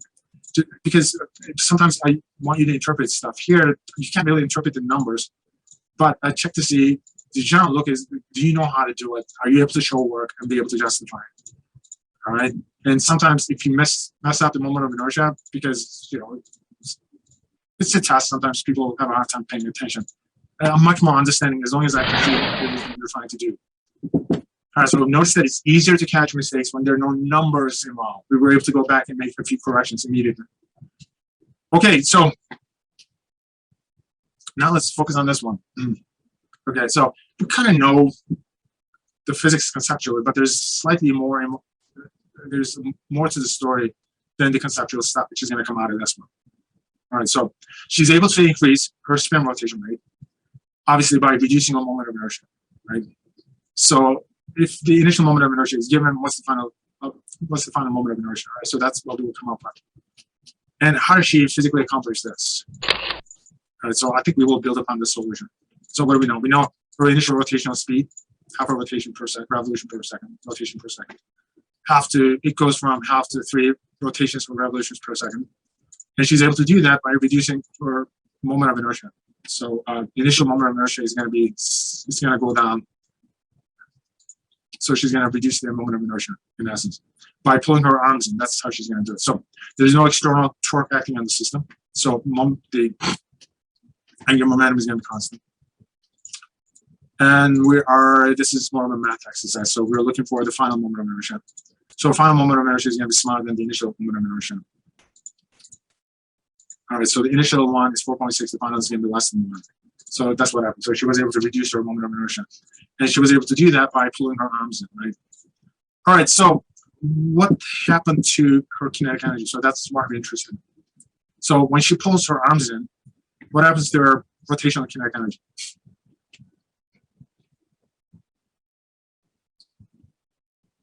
All right, so what's happening is her rotational speed is going to change as her moment of inertia is changing.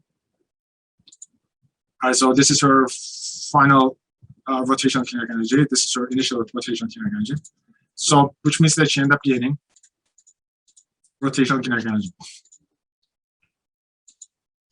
So how did that happen? All right, I ended up doing that portion despite the fact that that was not the question, and there's a reason for it. She was able to gain rotational kinetic energy by doing that. So the question is, how? All right, so there's a bit of a mathematical exercise that I'm going through, trying to figure something out. All right, mathematically, despite the fact that this is completely unnecessary. She ends up gaining rotational kinetic energy in the absence of an external force. Okay, guys, for you to be able to gain or lose kinetic energy, there needs to be work done on it. All right, so the external force acting on you is going to cause a displacement. But here, there's no external force acting on her. All right, so which means that as soon as she pulls her arms in, somehow her kinetic energy is going up. And the reason is that's happening is because by using her muscles, she's converting some of the chemical energy from her muscles into the kinetic energy of the rotational motion. Remember, the strength is really important. The stronger you are, the faster you can pull in your arms and legs as tightly as possible, the faster the rotation is going to be. Okay, so the stronger you are, the faster you can pull in your arms and legs as tightly as possible, the faster you're going to be able to spin, which means that that force is going to convert the chemical energy of your muscles into the rotational kinetic energy of your body. So that's what that. Okay, so once again, this is an exercise. It's not even a problem. This is the sort of stuff that you see on the multiple choice section of the test. All right, so what do we have this time? So she's rotating at this initial angular velocity with her arms close to her body. And then we will assume that she has the shape of a uniform cylinder. The height is given, the radius is given, the mass is given. So what would be her angular momentum under the circumstances, and how much torque is required to stop her in 5 seconds? Assume that she does not move her arms. All right, so I'm not sure if I have, let me just check. Okay, so evidently I've done everything. All right, so the initial rotational speed is given, her height is 1.5 meters, the radius is given, the mass is given. All right, so once again, everything needs to be expressed in terms of the SI unit system, so centimeters to meters, moves the decimal to the left by 2 decimal places. And that's it.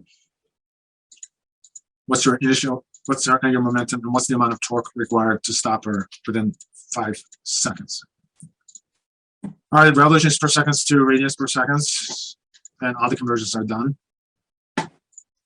All right, so here's the angular momentum formula. All right, that's the one that we will get to use. All right, this time for I, we will use a cylinder, solid cylinder. So it's going to be 1/2 mr squared. So there's not going to be a confusion this time around. I did learn my lesson. All right, so we'll go back to this formula. All right, so this formula is going to give us our initial angular momentum. All right, so we are using the numbers given. All right, so this is her initial angular momentum. So what's the amount of torque required? There are two ways of doing it. One way is use the torque equation. All right, so the moment of inertia is going to be that, so just plug it in. We will assume that she's slowing down at a uniform rate, so we'll pick one of these formulas.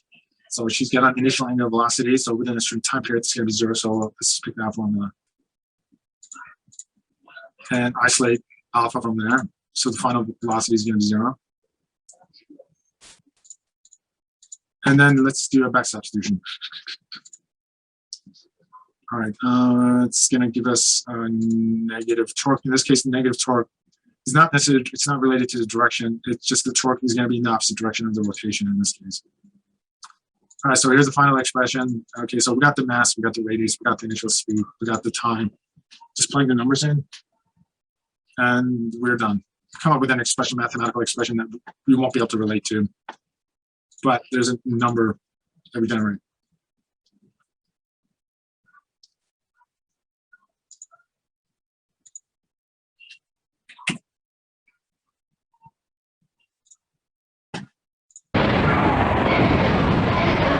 All right, so what's going on here? Why is it that the car starts to turn the wrong way? The reason why the car is turning the wrong way is because this guy applied the brakes. All right, so he engaged the brakes. Why does it matter that he engaged the brakes? Well, because the tires are spinning, the tires are rotating. All right, and this car already has an angular momentum due to the rotational motion of the tires. And the angular momentum of this car is actually constant in the absence of an external force acting on the car. External rotational force acting on the car. So if you lock up the brakes, the angular momentum is still constant, except now it gets transferred to the mass of the car. So which means that that rotational motion gets transferred to the car. So the car starts to rotate slowly in the direction of the rotation of the tires. All right, so that's what happened to the car.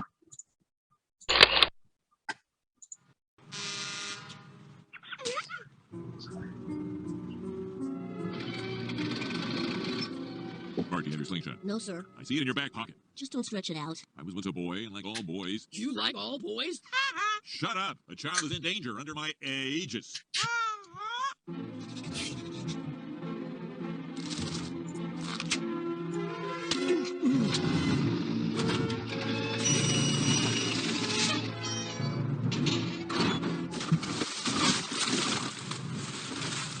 Run, Ralph, run! Okay.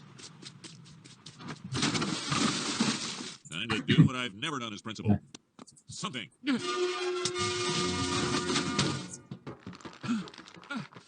Skinner's spazzing out! I'm not spazzing out. I'm using the principle of conservation of angular momentum to turn the container.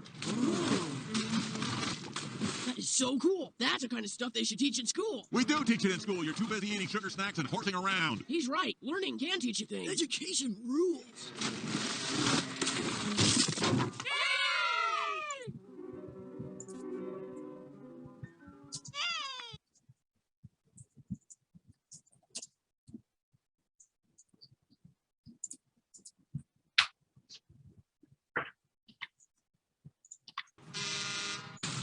Run, Ralph, run! Okay.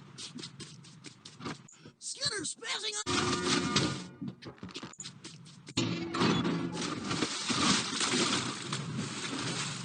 Run, Ralph, run! Okay.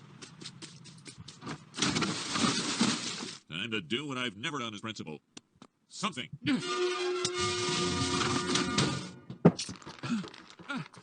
Skinner's spazzing out. I'm not spazzing out. I'm using the principle of conservation of angular momentum to turn the container.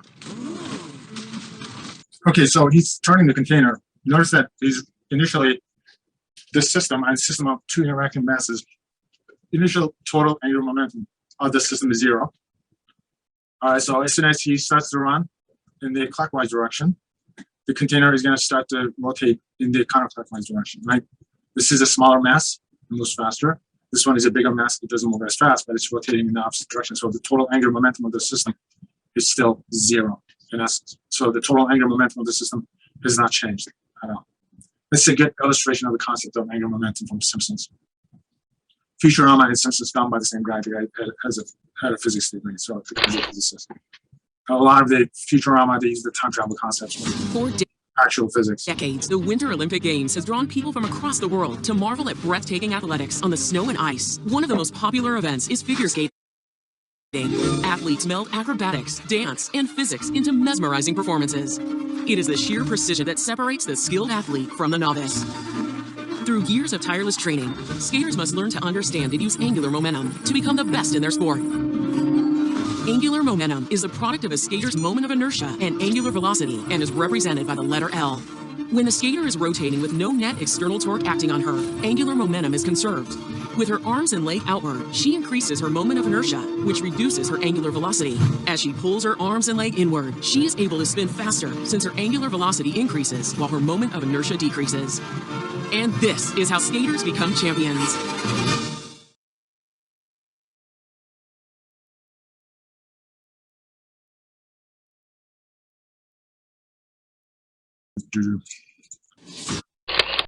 Okay, so let's do a lecture review. Force is what causes acceleration. Force acting on the mass is going to cause it to accelerate. Torque is a rotational force. So torque acting on the rotational mass is going to cause it to accelerate. Or rotational mass-like term is going to cause it to accelerate rotationally. Okay, I normally would have 3 setups. I'm just going to use one of them. So the force is going to be coming at an angle. Let's write down a torque expression for this one. So we will be interested in the component of this force, which is perpendicular to the radial arm. So that's going to be the sine of the angle of the force. So the perpendicular component of the force is going to be responsible for the torque. Perpendicular component relative to the radial arm is going to be responsible for the torque. So that's the expression that we'll come up with. Torque is positive when it's in the counterclockwise direction, negative in the clockwise direction. Work is a combination of force and displacement. Rotational work is a combination of rotational force and rotational displacement. Momentum is a combination of mass and its velocity. Angular momentum is the combination of moment of inertia and rotational velocity. Okay, so you can express the velocity in terms of the rotational velocity or the tangential velocity. What conserves momentum is the absence of an external force acting on a system. What conserves angular momentum is the absence of an external torque acting on a system.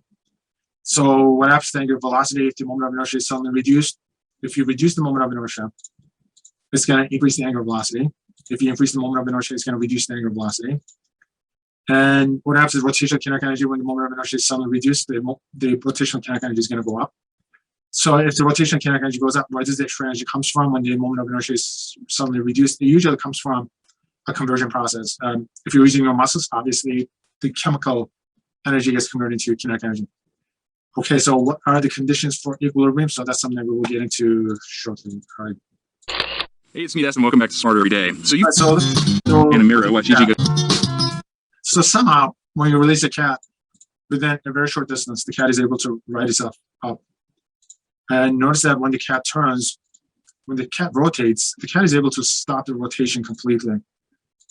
So the cat is able to rotate, and then once the cat is upside, the right side up, the rotation completely stops.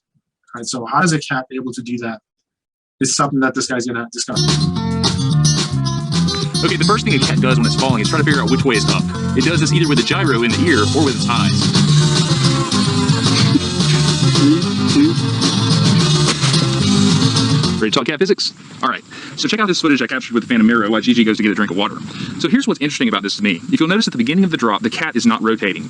Halfway through the drop, the cat is rotating, and then at the very end, Gigi somehow stops rotating. Newton's first law says that an object at rest will stay at rest unless acted on by an external force. I see no external forces on this cat. So what's happening here? It's not making sense to me. Okay, so in order to really get the right data, we're gonna have to drop her 90 degrees out of phase. Ready, girl? This time, watch your tail. 3, 2, 1.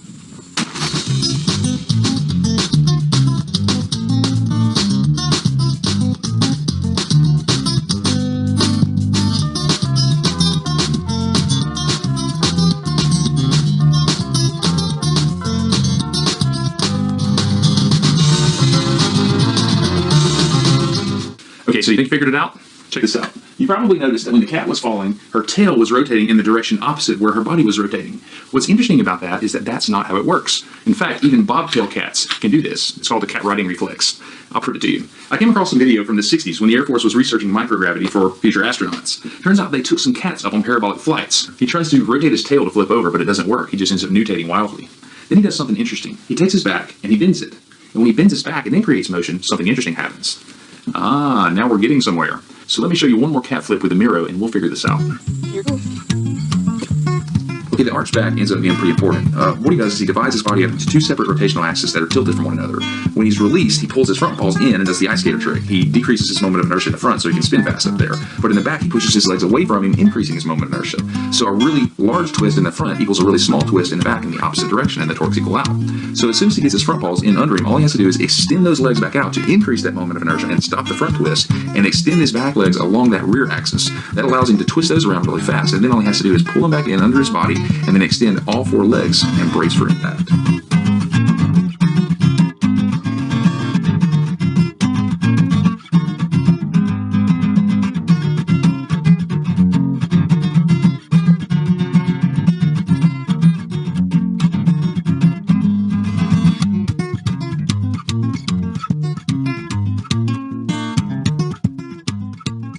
So thank you for your attention. I hope you learned something pretty cool about cats. If you don't mind, woo! Okay, I'm done. If you would, go check out your other cat videos after trying to catch Gigi. Woo! A little too rowdy. If you'd like to, click Gigi the cat's front paws in so he can spin fast. Ends up doing something interesting. He takes his... Okay, so hunching the back is important because it's operating two different rotational axes relative to the center of mass. All right, so there's going to be one spin relative to one rotational axis, and there's going to be a second spin relative to the next rotational axis. All right, center of mass is the center of balance. Everything is going to move relative to the center of mass that you're looking at. All right, so this becomes one rotational axis. This becomes the second rotational axis. The only thing that the cat is doing is it just keep changing its moment of inertia. By extending the legs, it's going to increase the moment of inertia. In doing so, what happens? The spin speed, rotational speed goes down. And when you pull the legs in, it's going to increase the rotational speed. So the top portion of the body, which is this portion, and the bottom portion of the body is not going to spin at the same rate. All right, one portion is going to spin faster, is the other portion is spinning slower, and then you pull the legs in, and the bottom portion is going to spin faster, as the top portion is slowing down. So that's what the cat does in essence. All right, so let's go back and analyze it. Okay, so the first thing we will do is let's just focus on the top portion of the body. All right, so we'll just focus on this one. So rotation is going to take place relative to this axis. So the entire mass is going to spin relative to that axis. So here's the cat is doing. Notice that the cat is going to pull the legs in. All right, so creating a smaller moment of inertia. By creating a small moment of inertia, it's able to generate a larger rotational speed at the top. And then when the cat is happy with the positioning of the body, it extends the legs. This increases the moment of inertia. Right, so all of a sudden the rotational speed goes down. So that's what happened at the top. Okay, so now let's focus on the bottom portion of the body. The bottom of the portion of the body goes like this. So hind legs are going to be extended. This is going to create a much larger moment of inertia. All right, so which means that the bottom portion is not going to spin as fast as the top. So the bottom portion is going to lag behind. Notice there's an extension all the way in this direction. So the cat is trying to stop the body from moving in that direction. And but there's rotation, but the rotation is not as fast because there's a larger moment of inertia. And once the cat is happy, what it does, it just tucks in the hind legs and then reduces the moment of inertia. As a result, there's a faster rotational speed, and the front portion stops rotating under the circumstances because the moment of inertia is increased. And then everything lined up beautifully. And then soft little landing. And once again, you got the extra muscles and everything else that increases the impact time, reduces the acceleration, and then everything is survivable. It's really, really well done. This video will focus on angular momentum, a quantity that is relevant to many topics in an introductory astronomy course. Consider an object of mass m moving in a straight line with constant velocity v. The object has linear momentum p equal to m times v. Now consider an object of mass m moving on a circle with radius r with constant velocity v. The object is said to have angular momentum L equal to m times v times r. Angular momentum describes the motion of an object about some axis of rotation. It is a conserved quantity. The angular momentum that an object has at one time is the same that it has at a later time, provided that nothing else interferes with the object. Angular momentum can easily be demonstrated with the squeezatron, which has a pair of masses revolving about a fixed axis, but the arguments are the same as for one mass. A cord can be pulled within the axis, which changes the distance of the masses from the central axis. Let's start by placing the masses in motion, so that they have angular momentum about the central axis. We can then pull the cord, which will move the masses closer to the axis of rotation. Let's first explore our understanding of angular momentum with a pure instruction question. The string on the apparatus will shortly be pulled, moving the masses closer to the central axis. What will happen? Please record your vote on a piece of paper and explain why you chose your answer. Your instructor will now stop the video. Remember that angular momentum is a conserved quantity. Thus, the angular momentum of the masses before we pull the cord is the same as that after. Initially, that value is L equals m times v times r for each mass. As we pull the cord, the radius r decreases as the masses now move on a circle of smaller radius. Since the value of mass m stays the same, how can L remain constant with r decreasing? V has to increase. But doesn't pulling the cord interfere with the masses and change the value of angular momentum? The answer is no, and would be justified more technically in a physics course than we can do here. But simply considering the mass on the right, note that pulling the cord produces a force on it, shown in blue, toward the axis of rotation. Thus, it does not contribute to the motion around the axis. If the force were applied more at an angle, such as for the red force, angular momentum would no longer be conserved. The standard example of conservation of angular momentum is the ice skater doing a spin and pulling in their arms. As more of their mass becomes located closer to the axis of rotation, they must spin more rapidly. In this simulator, we show an object in an elliptical orbit about the sun. The purple arrow represents the velocity v of the object, while the red dashed line represents the distance r to the sun. Note that due to conservation of angular momentum, when r is large, the velocity v is relatively small. Conversely, when the distance r is small, the velocity v is relatively large. Kepler's second law is actually based upon the conservation of angular momentum. There are a number of other demonstrations besides the squeezatron commonly used to convey angular momentum conservation, such as a rotating platform. A person sits on the stool, holding the dumbbells, and gives themselves an initial spin with their feet. The angular momentum level is now established. If the demonstrator pulls in the weights, they will spin much more rapidly, due to the conservation of angular momentum. If the demonstrator extends their arms, everything will spin more slowly, as the mass is now farther from the central axis. This demonstration is analogous to a mass in an accretion disk falling into a black hole. The three-dimensional version of this demonstration is known as a Hoberman sphere. In this apparatus, a string hangs below the apparatus which pulls the entire structure into a smaller sphere. If we initially put the sphere rotating, and then pull the string, it spins much more rapidly. This is similar to what occurs on a larger scale during the early stages of star formation. As a protostar contracts gravitationally, it will rotate more rapidly. When our sun was at the early stages of collapse, it rotated extremely slowly. As it collapsed down to its present size, its rotation rate increased. When more massive stars near the end of their lives become neutron stars, they shrink down to the size of a city. They then rotate extremely rapidly, up to multiple times per second, sending out beams of radiation along their magnetic axis that appear to us as flashes, all due to the conservation of angular momentum. Okay, so the only thing that I'm interested in is Kepler's second law. Okay, so as the planet gets closer, it's going to speed up. Further away, it's going to slow down. Happens because the angular momentum is conserved, and it is conserved because there's no external torque acting on the system. So when the mass gets closer to the point of rotation, it's going to speed up. When the mass is away from the point of rotation, it's going to slow down. The moment of inertia is going to be smaller when you bring the mass closer to the point of rotation. When the mass is further away, the moment of inertia is going to be larger. So larger the moment of inertia is, the slower the rotational speed is.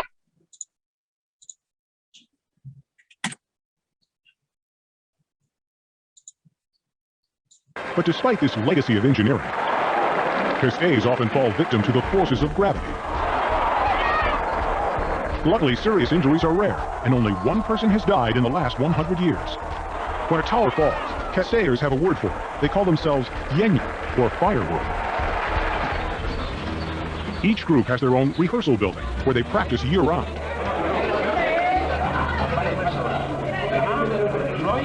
The towers are carefully mapped out before the first foot is put into place.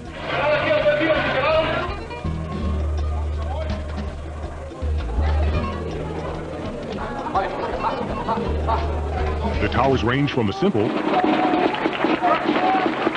to structures that can reach up to 9 stories high and contain as many as 300 people.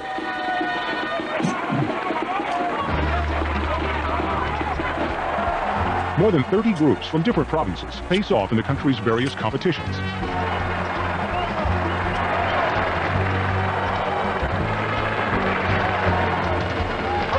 On tower building days, participants wear traditional folk dance costumes, white trousers, and brightly colored shirts. The most essential piece of clothing is a sash that's wrapped around the waist of each participant. This provides back support for the critical foot and hand holds. Over the cheering crowd, the human tower begins to take shape. A majority of the Castayers, sometimes numbering into the hundreds, form the base. They're the strongest members of the tower and call themselves squatters. Lighter people make up the center of the human pillar. As the tower builds, the pressure mounts. One wrong move can send the entire group crashing to the ground.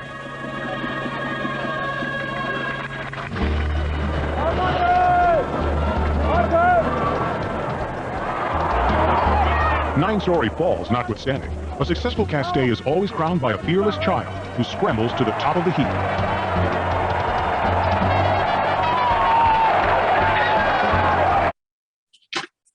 Okay, so this is related to the concept of equilibrium, obviously. So what does equilibrium mean? Let's focus on that one.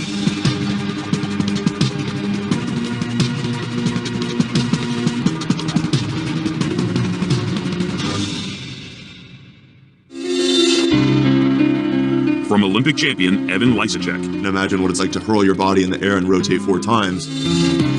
To Olympic hopeful Ashley Wagner. This is what I've been working for my entire career. Figure skaters push themselves through incredible jumps, spins, lifts, and throws on ice and make it look elegant and effortless. From your starting position to your very last movement, and even the way you get off the ice, every detail counts. Making the difficult elements look effortless takes exceptional artistry, athleticism, and a solid understanding of some basic principles of physics. There's no better example of physics than on an ice skating rink. It's a wonderful place to see science.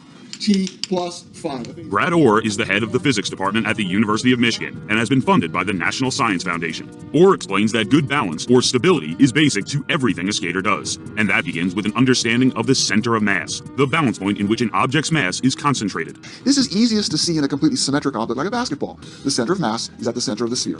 As you get to objects which have less symmetry, it's a little harder to figure it out, but it's still the center of where the object is. The center of mass for a figure skater is usually in the hip area, well above the feet, or point of support. Well, here we come to a situation which is unstable, and this is what the figure skater actually has. Her center of mass is up around her hips, and her skates are touching the ice down here. A figure skater's center of mass must be kept directly above the point of support to maintain balance, adjusting as positions change. This becomes even more challenging in pair skating and ice dancing, which require that both skaters keep their centers of mass over the point of support through lifts, throws, and complicated positions. We like to focus on what's going to give us the most potential to move quickly, spin quickly, achieve the most aesthetically pleasing position. That is kind of based on where our skating blade is, where our weight is sitting. Isolating a skater's center of mass helps demonstrate another physics principle found in figure skating, projectile motion. When a skater performs a jump, he becomes a projectile, an object moving vertically as well as horizontally, and his center of mass will follow a curved path. This trajectory is a mathematical shape called a parabola. And it doesn't matter whether it's a baseball, basketball, hockey puck, or figure skater launched into the air. The projectile motion will be this parabola universally. It's gravity in all of these situations that make them behave in the same way. A skater is moving horizontally when she launches herself into a jump and begins to move vertically. All the while, gravity is pulling downward, decreasing the skater's vertical velocity without affecting her horizontal velocity. At the top of the arc, her vertical velocity is 0. The vertical velocity will be affected by gravity, whereas horizontal velocity will be constant. And so those two velocities, that which moves me horizontally and that which moves me vertically, are independent of one another. The independence of vertical and horizontal motion is another principle of physics that explains how pair skaters can perform amazing throws. We have the pair of skaters coming along. He throws her in the air. The motion along the ice is the same. And because their motion horizontally is independent from the motion vertically, they arrive at the same point at the same time. So if we were to look at where she is at every instant in time, she will be exactly over him, even though she's going up and down and he's just moving across the ice. In motion horizontally or vertically, figure skaters give their all to accomplish the difficult and demanding choreography. What does figure skating require? It requires everything. Massive strength combined with the stamina. And then you make sure you hit it every time under pressure while the entire world is watching. It's a pretty difficult sport for sure. Along with all the hard work, an understanding of physics helps to keep these athletes skating toward their Olympic dreams.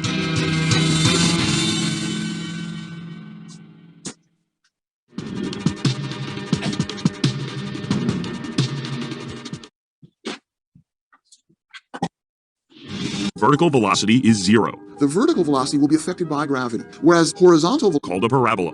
And it does. Okay, so the most important thing that you need to know regarding equilibrium is the location of your center of mass relative to the contact point. All right, so your center of mass is your center of balance. All right, so your center of mass is located here, and the contact point is located right there. So your center of mass has to be lined up with the contact point of contact. All right, so the point of contact, point of support, or the point of contact, notice that it's lined up perfectly. If your center of mass is shifted slightly, if it's out of alignment, you will fall. So it's just a matter of just getting your center of mass lined up perfectly with the point of support, with the point of contact. That's how it is done. Okay, so regarding the person inside the elevator, remember the person becomes suspended relative to the center of mass. If the body starts to get out of alignment relative to the contact point, which is the future contact point, at that point you're gonna fall. All right, so the location of the center of mass relative to the point of support or contact is the most important thing. If you line them up perfectly, you can do all this nifty stuff. All right, so in this case, they have a combined center of mass. The combined center of mass is always lined up with the point of support in these things. So for equilibrium, that's essential. All right, so there are three conditions for equilibrium that we will get to go through. Number one, the center of mass is your center of balance. Center of mass doesn't need to be inside the body per se. All right, so you got two masses. Their center of mass is located right here at the contact point. All right, so which means that you can actually get rid of this portion of it. It's not going to matter, so you can just burn it off. And it's still going to be balanced.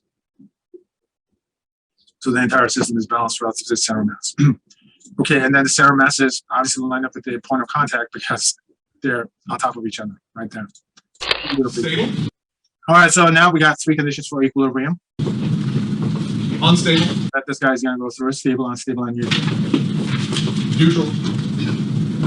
Equilibrium. Where on the x-axis we have position, on the y-axis we have potential energy. It is easiest to understand this with examples. This is an example of something that has neutral equilibrium. When I take and I displace the object, the center of mass does not go up, therefore it does not gain gravitational potential energy, right? That is neutral equilibrium. This is unstable equilibrium, right? If I displace it from its equilibrium position, it will decrease the gravitational potential energy and therefore follow. This is stable equilibrium. It goes back, right? When I displace it, the center of mass actually goes up and the gravitational potential energy increases. Now notice that this is only stable to a certain point, right? So in order to get something that looks like that, this graph actually would not quite look like that. But that is the difference between stable, unstable, and neutral equilibrium. What was neutral again? Neutral is the ball, the sphere, it's the center of mass is going to go up or down. So it will just keep at the same amount of gravitational potential energy. Flat. Wouldn't the marker be stable too? Yeah, and right. So like, there's a fine line you consider it. When I take. Okay, so you got the stable. Notice that the relative distance between the contact point, which is right here, the support point of support, remains constant. That's what it means. So this is stable equilibrium. So there's no change in the distance between the contact point as well as the center of mass. If this distance is constant, it's known as stable equilibrium. All right, so the equilibrium is going to become unstable. All right, so here's your center of mass. Here's your support point. When you actually displace the mass a little bit, so what's going to happen is the center of mass is going to lose potential energy, right? So this potential energy is going to go down under circumstances. So when you tilt it, the potential energy just goes down. So which means that the distance between the center of mass and the ground is just going to diminish. So that's unstable equilibrium. So, and then you have the stable equilibrium. So the center of mass is going to be located here. And then when you apply a force on it, what's going to happen is the center of mass is going to go up, which means that the system is going to gain potential energy. But you can do it only so far. You can keep pushing it until the center of mass is perfectly lined up with the point of support. And if you keep it any further, it becomes unstable equilibrium, which means that the potential energy is going to go down. So when you push it, and right, I think I said a few things wrong. Okay, we need to go back. The first one is the neutral equilibrium. Okay, because I was just following this. It's not the right way. This one is neutral.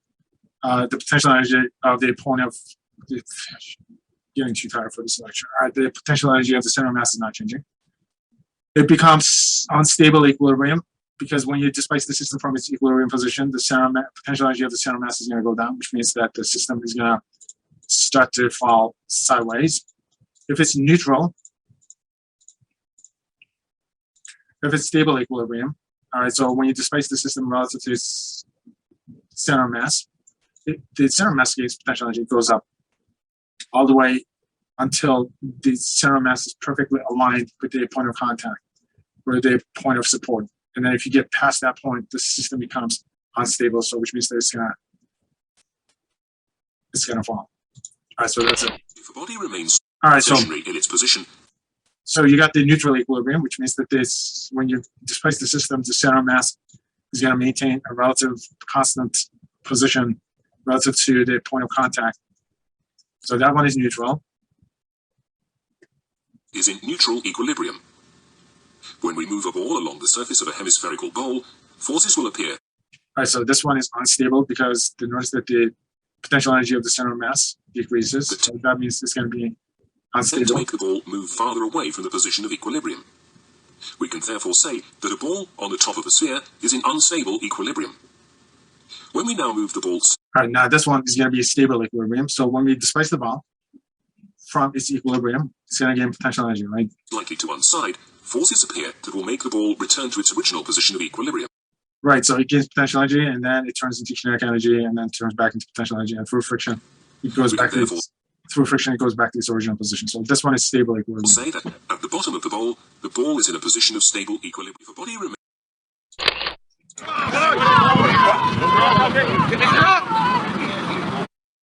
All right, so we got the tug of war. Okay, so this system. Okay, now let's get into the generalized equilibrium. We talked about 3 cases of it. All right, so this system is in equilibrium because there is no net force acting on the system along the x direction. All right, there's tremendous amount of force being applied. The center of mass of the system is not moving. All right, so the net force on the x direction, the horizontal direction is 0. And so this system is set to be in equilibrium. So that's one of the conditions for equilibrium. This system is also set to be in equilibrium because there are 2 forces acting on this book. You got gravity pulling it down, and the normal force is canceling out gravity. So the net force acting on it is 0 along this direction. So this book is in equilibrium. All right, so the next condition for equilibrium is torque. All right, so the penguin is in equilibrium. It's moving. There's no net force acting on the penguin along the one direction.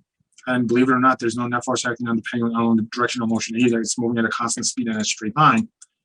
But there's a torque acting on the penguin. So if there's a torque acting on this penguin, then the conditions of equilibrium is not satisfied. So there's going to be a rotational motion.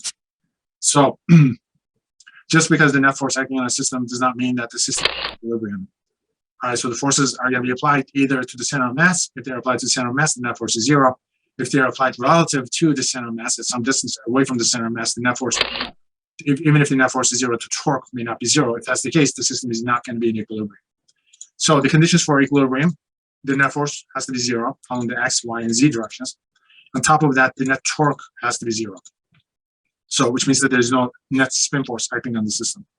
All right, so those are the conditions for equilibrium. All right, so this is problem number 10. Okay, so we got a diving board, person standing on it, we'll ignore the weight. There are 2 support forces at point A and at point B. So we'll have to figure out what those forces are in essence. All right, so how do we do a problem like that? Okay, so when you guys are taking engineering statics, you'll do tons of these kind of problems, except the problems will be 3-dimensional. So math is slightly more involved than what we're about to do. So the first thing I'm going to do is I'm going to identify the forces. So this is one of the support forces. So that's the normal force because the board is resting on the surface right here. You have to have something that's holding this end down. So there's going to be a support force involved with that one. This person's got weight, so it's going to be W. And then you need to pick a pivot point. Your pivot could be A or it could be B. All right, so the first thing I'm going to do is I'm going to write out all my forces. So I'm going to pivot everything at point B. It's up to you guys. It's a free country. You can either pick A or B as your pivot. I decided to take B as my pivot. Normal forces at the pivot. All right, there's a support force here. It's in the downward direction, or else the system will just collapse or spin in this direction, rotate in that direction. So her weight, she's putting a force in the downward direction using her weight in that direction. All right, and there's a support force here, and you got N. All right, so distance between this force and the pivot is going to be L1, 1 meter. And her weight and the pivot is going to be L2, so it's going to be 3 meters that you're going to right, so once again, we don't use numbers in physics when we're doing computation, so I came up with symbols. Our weight is given in terms of kilograms, so we don't have to worry about conversions. L1 and L2, 1 meters and 3 meters respectively. All right, so what else do we have? So what are these support forces? So you need to figure out N and you need to figure out F1. All right. All right, so we got 2 unknowns. That means that we need to come up with 2 equations. At least 2 equations. You can come up with more, but 2 is what you need. So one equation is going to come from summing up all the forces on the y direction. All right, so F1 is in the downward direction, so this is going to be negative, and it's in the upward direction positive. W is in the downward direction, it's going to be negative. So F1 is negative and it's positive. W is negative. And all the forces will sum up to 0, so the system does not have an acceleration. So F1, F and N are the ones we're trying to figure out. So we got one equation, still 2 unknowns. So now we have to come up with a second equation. W is mg, obviously. So, all right, so we know the m, we know g, but we don't know f and n. So that's our one expression, one of the formulas. So now we'll have to come up with the second formula. Okay, so we know that the net torque acting on the system is going to be 0. All right, this force is going to cause a twist relative to a pivot. W is going to cause this twist relative to a pivot. So this is going to cause a counterclockwise rotation, this force left alone. It's trying to cause a counterclockwise twist. So this is going to be a positive torque. And this is going to try to cause a clockwise rotation. So this is going to give us a negative torque relative to the pivot. So F1 times L1 times sine of the angle in between. Sine of the angle is going to be 90 degrees, so it's going to be 1. So this is giving us a counterclockwise twist. So this one is going to be positive torque. This is going to be negative torque. So W times L2 is going to give us a negative torque. All right, so we don't want the system to rotate, obviously, which means that the rotational acceleration has to be 0. All right, so this is our second equation. From here, you isolate F1, and then you substitute it back into this one, and then isolate N2. All right, so I'm doing it numerically at this moment.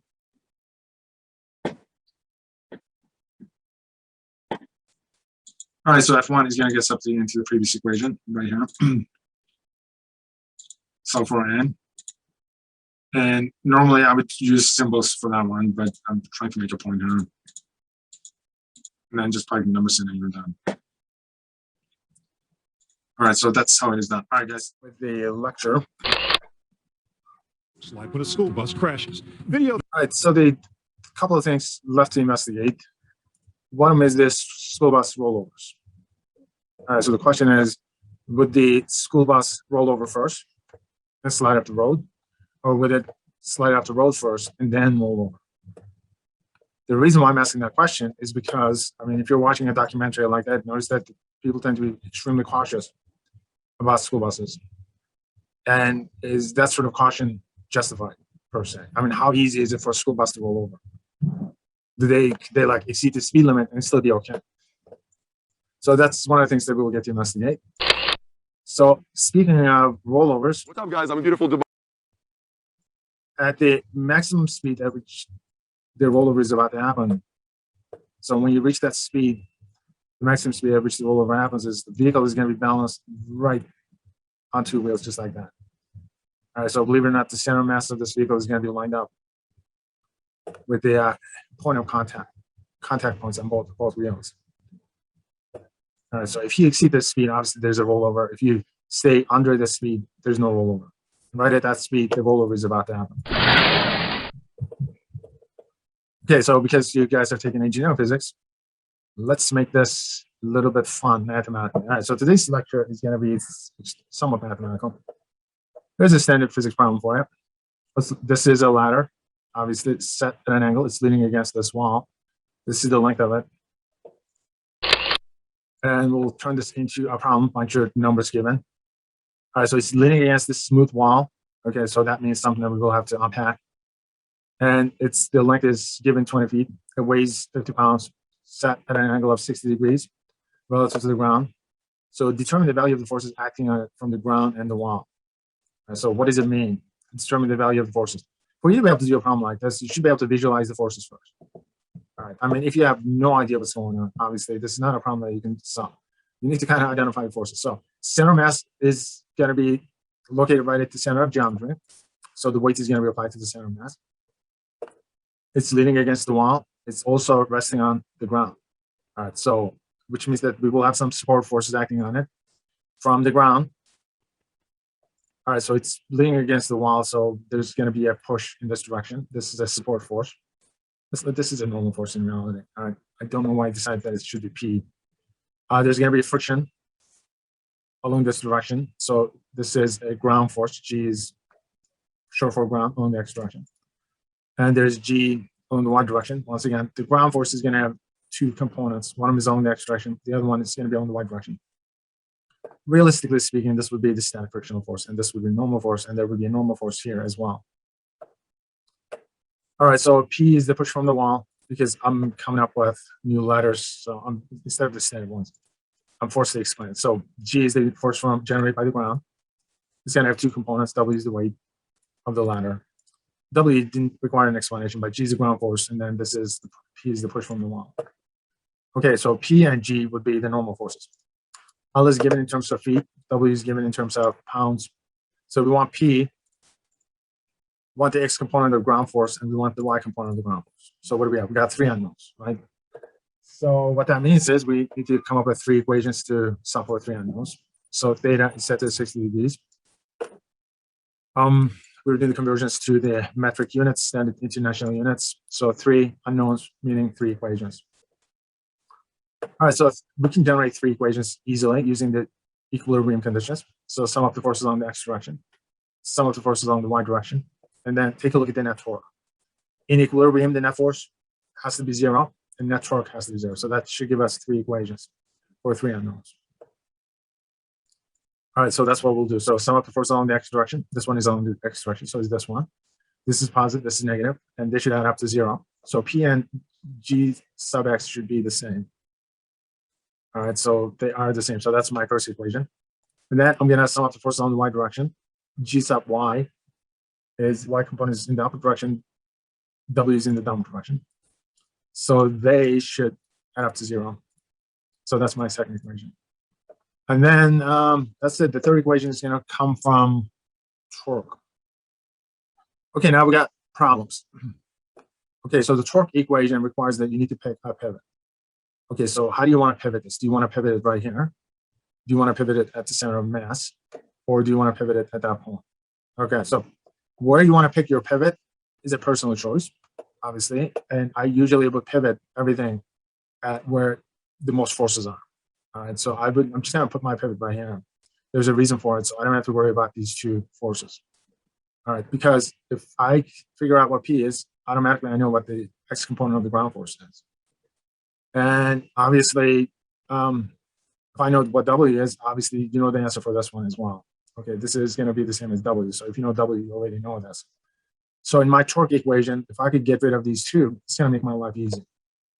If you have no idea what I just said, don't worry about it. You will learn from your own mistakes as well. It's a trial and error thing. There's no one way of doing this sort of stuff. There are multiple ways of doing it. All right, so what we'll do now is let's come up with the torque equation. So I'm just going to put my pivot right there. And then I'll do my computations relative to this point. All right, so the first thing I'm going to do is the force, which is going to component of the force responsible for torque, has to be perpendicular to the radial arm, the lever arm that you're looking at. So this is the lever arm in this direction. W is going to have a component which is going to be perpendicular to the lever arm. So that's the W that I'm interested in. So this is the perpendicular component of the weight that we got. So this angle is going to go right there.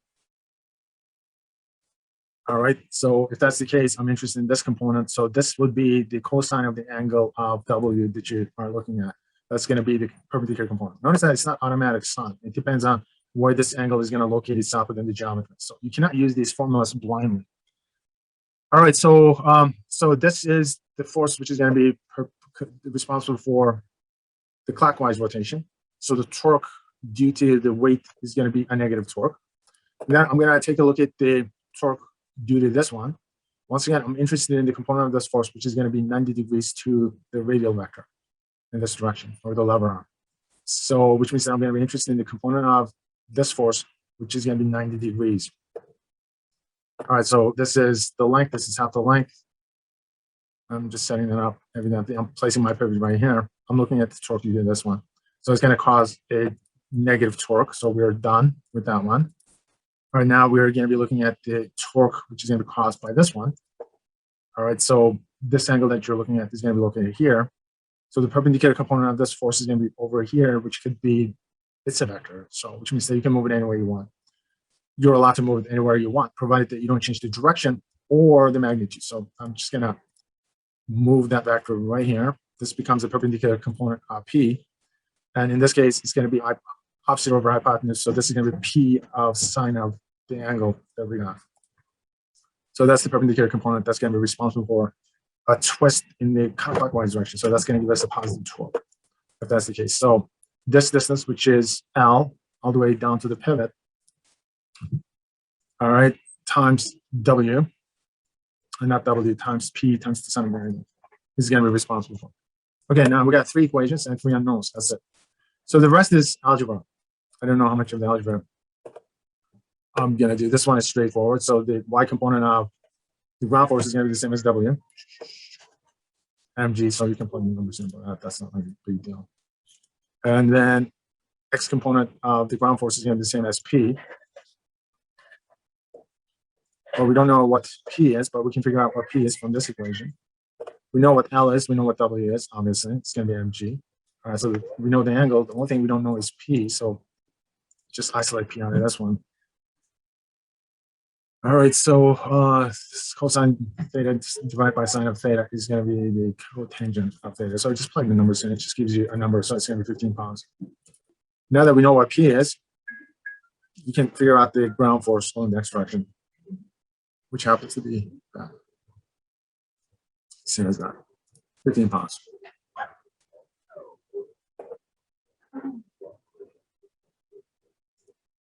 All right, so the couple of things to emphasize.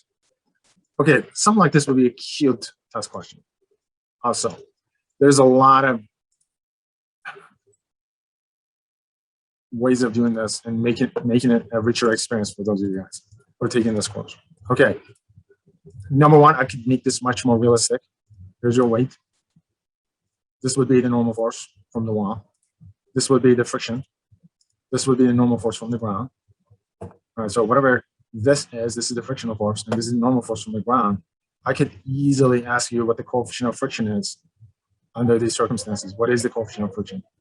All right, so that would be a good question. Another thing that I could do is, notice that when you're setting this up, we include the frictional force from the ground. Okay, so this is more of an exercise problem than a real problem, because you got these ground forces that's specifying what these are, and then there's a push from the wall. There's no specification as to what that is. So that's a normal force, that's a normal force, that's a frictional force. And then we kind of ignore the frictional force on the wall. There's also a frictional one on the wall, force on the wall. The reason why we ignored it is because it said the ladder is leaning against the smooth wall. All right. Normally there would be a frictional force here as well. And in real life, you can't ignore it. All right. So if I were to ask you what the coefficient of friction is on this floor, all of a sudden the coefficient of friction that you're trying to calculate here can be influenced by the coefficient of friction on the wall. And all of a sudden this turns into a two unknown problem, which means that you have to solve for the coefficient of friction for this, you have to solve for the coefficient of friction of that. And this could turn into, this would be a lovely experience if I wanted to give you a realistic problem using something like that. And that's the sort of problem you will have when you guys are taking statics, engineering statics. All right, so that's fairly commonplace. This is your taste for something like that. All right, so the school bus rollover problem. A school bus carrying dozens of Elizabeth preschool students overturned this afternoon on a Route 78 exit ramp in Newark. The bus, the second in a caravan of 4 Alani Bus Company vehicles, overturned shortly after 2 p.m. on the eastbound ramp of exit 57, which leads to routes 1 and 9. The buses were taking the children back to Proceed Inc., where they spent the morning at Mellick's Town Farm in Oldwood, touring the farm. All children were taken to area hospitals for evaluation. Okay, so when you're watching the news like that, it just sounds like this sort of stuff happens quite a bit. And a lot of people think that it's fairly easy for these buses to roll over. All right, so higher up the center of gravity is, the more prone the vehicle is to rollovers. I get that. Okay, so the question is, do they really need to go at the speed limit? Could they really exceed the speed limit and still be okay? Would they roll over first and then skid off the road? or would they skid up the road first and then roll over? So that becomes a problem. This is a weird rollover because this vehicle is blocking the road already. I don't know what this person did. The vehicle is kind of sideways, not quite off the road, but evidently rolled over, but I'm not sure exactly what caused this, okay, because it's not on the side of the road, it's just blocking the road. All right, so that's what we're going to be looking at. All right, so this requires one more review of the maximum speed at which to skid off a ramp, okay, and because we will borrow some of the concepts. So what is the maximum speed at which the vehicle is going to go into a skid? The vehicle is going to go into a skid when you actually maximize the static friction force. So when the static friction force is maximized, that's when you actually, the static friction becomes kinetic, so you skid off the road. All right, so this is circular motion, which means that we will be interested in this centripetal force formula. So the net centripetal force is going to be given by this formula. So here's a generic mathematical expression for the centripetal force. So speed at which the static friction force is maximized is the speed that we're interested in. All right, so the only force which is directed towards the center of a circle is this maximum static frictional force. All right, so let's solve for the speed. Let's just get it all by itself. And then get rid of the square by taking the square root of both sides. And then write out the expression for the maximum static frictional force, which means that we need to express it in terms of the coefficient of friction. All right, so N is a reaction force in this case to any force applied to a surface. So the force applied to the surface is through the weight of the vehicle. All right, so just sum up the forces on the y direction. And there's not going to be any acceleration on the y direction. Obviously, this vehicle is not moving up and down. So all of a sudden you realize that N is the same as W.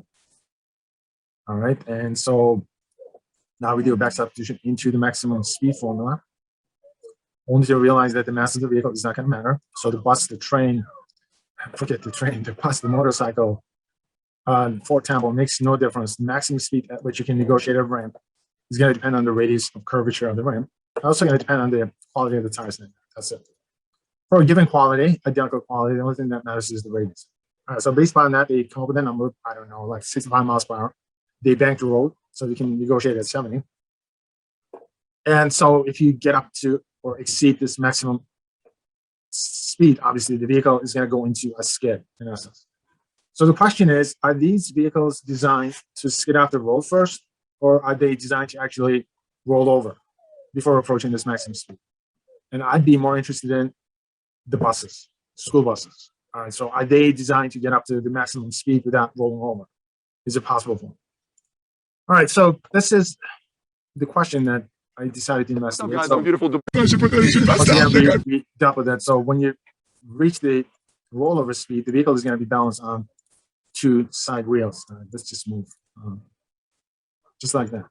All right, so center mass is going to be lined up with the contact points of the wheels on the circumstance. So that's the thing that we will be focusing on. So let's take a look at the maximum speed for a rollover. So, all right, so this is going to be a bit of a three-dimensional system.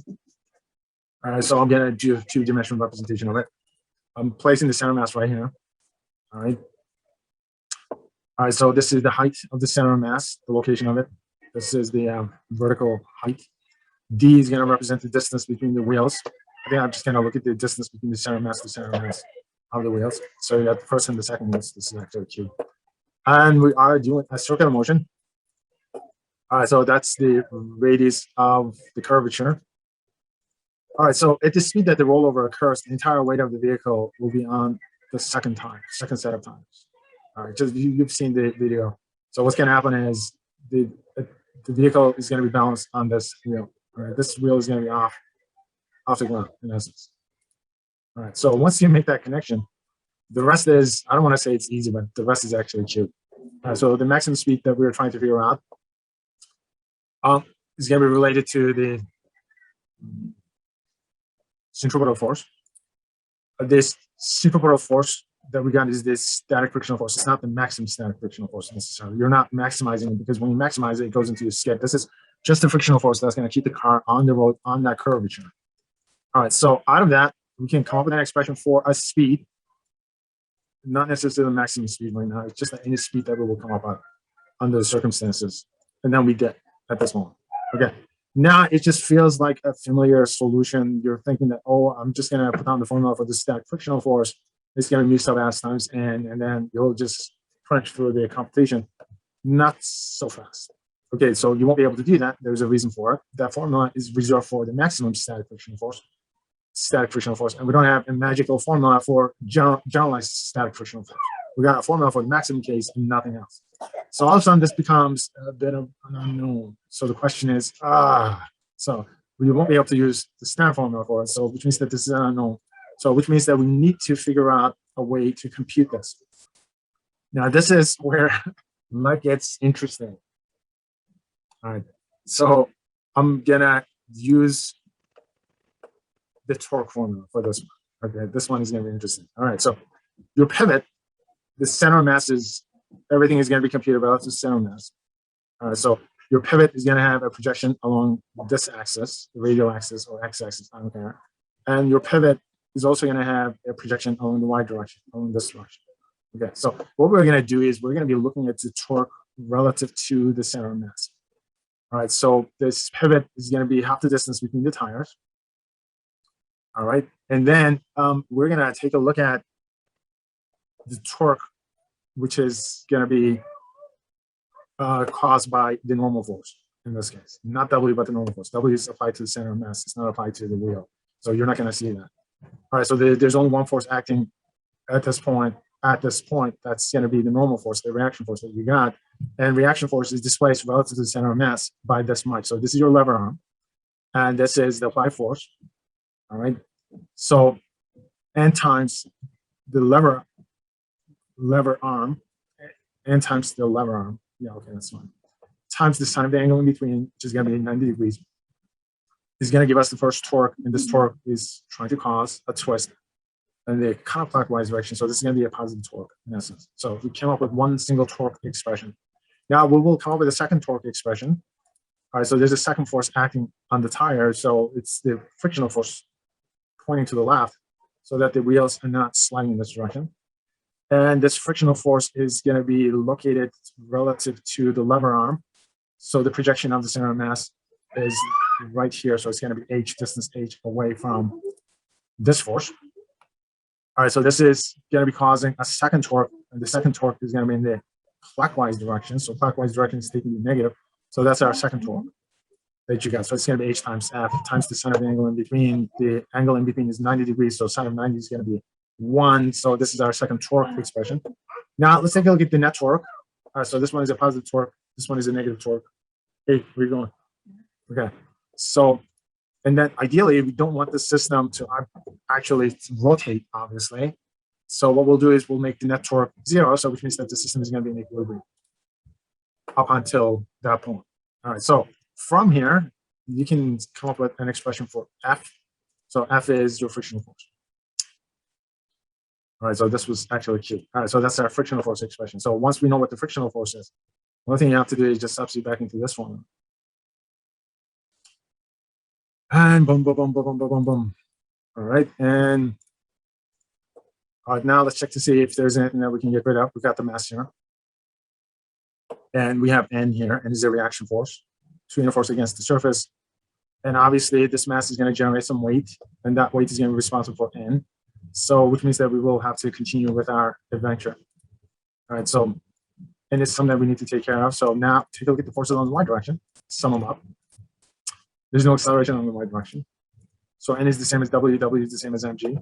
We do a back substitution. All right, so the masses will cancel. So we didn't have to worry about them. And yes, we did come up with an expression for the maximum speed at which the rollover is going to occur. I mean, if you exceed the speed. This is the speed at which the vehicle is going to balance itself on two wheels, in essence.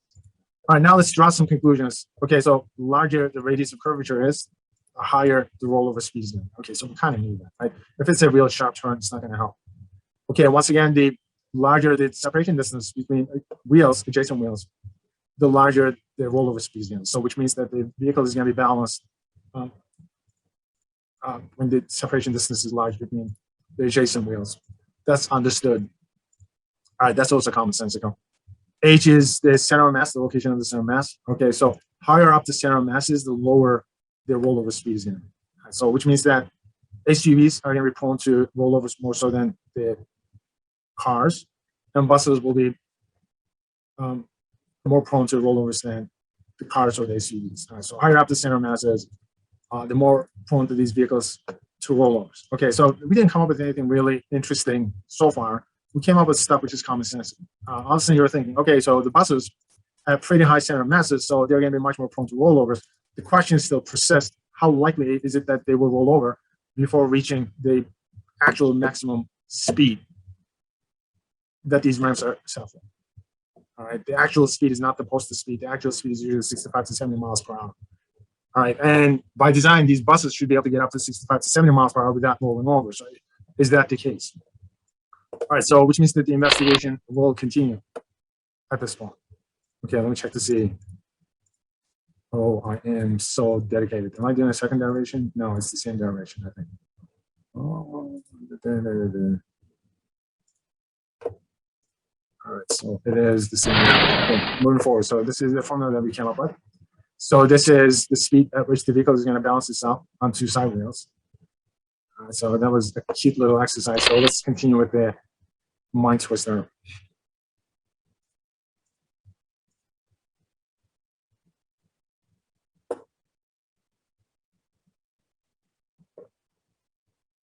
All right.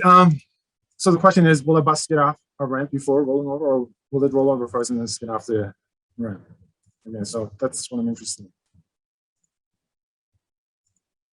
Okay, there's a backstory regarding this problem.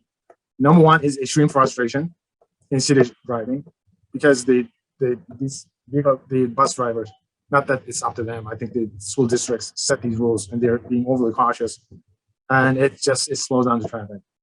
And if it's 35 to 45 miles per hour, they don't exceed the speed limit and the traffic backs up. Okay. And so being just a physicist, I know that a lot of the stuff that you guys hold true from a common sense perspective, it's just pure garbage, as you guys are finding out on a weekly basis. All right. I just rub your noses in it and I relish it. All right. That's how it is. I mean, there's a huge difference between someone who's educated and someone who's getting the education. It's not the same. All right. I mean, more you know, the more you see, and more it enhances your life experience. I think this is something that you guys are learning at this point. And this is one of those things that I was extremely ticked off on, because I don't really enjoy driving that much. All right. And if you're driving, for example, it's not like a sports car. Right? You're not showing up. You're just trying to go from point A to point B, and you want to do it as fast as possible.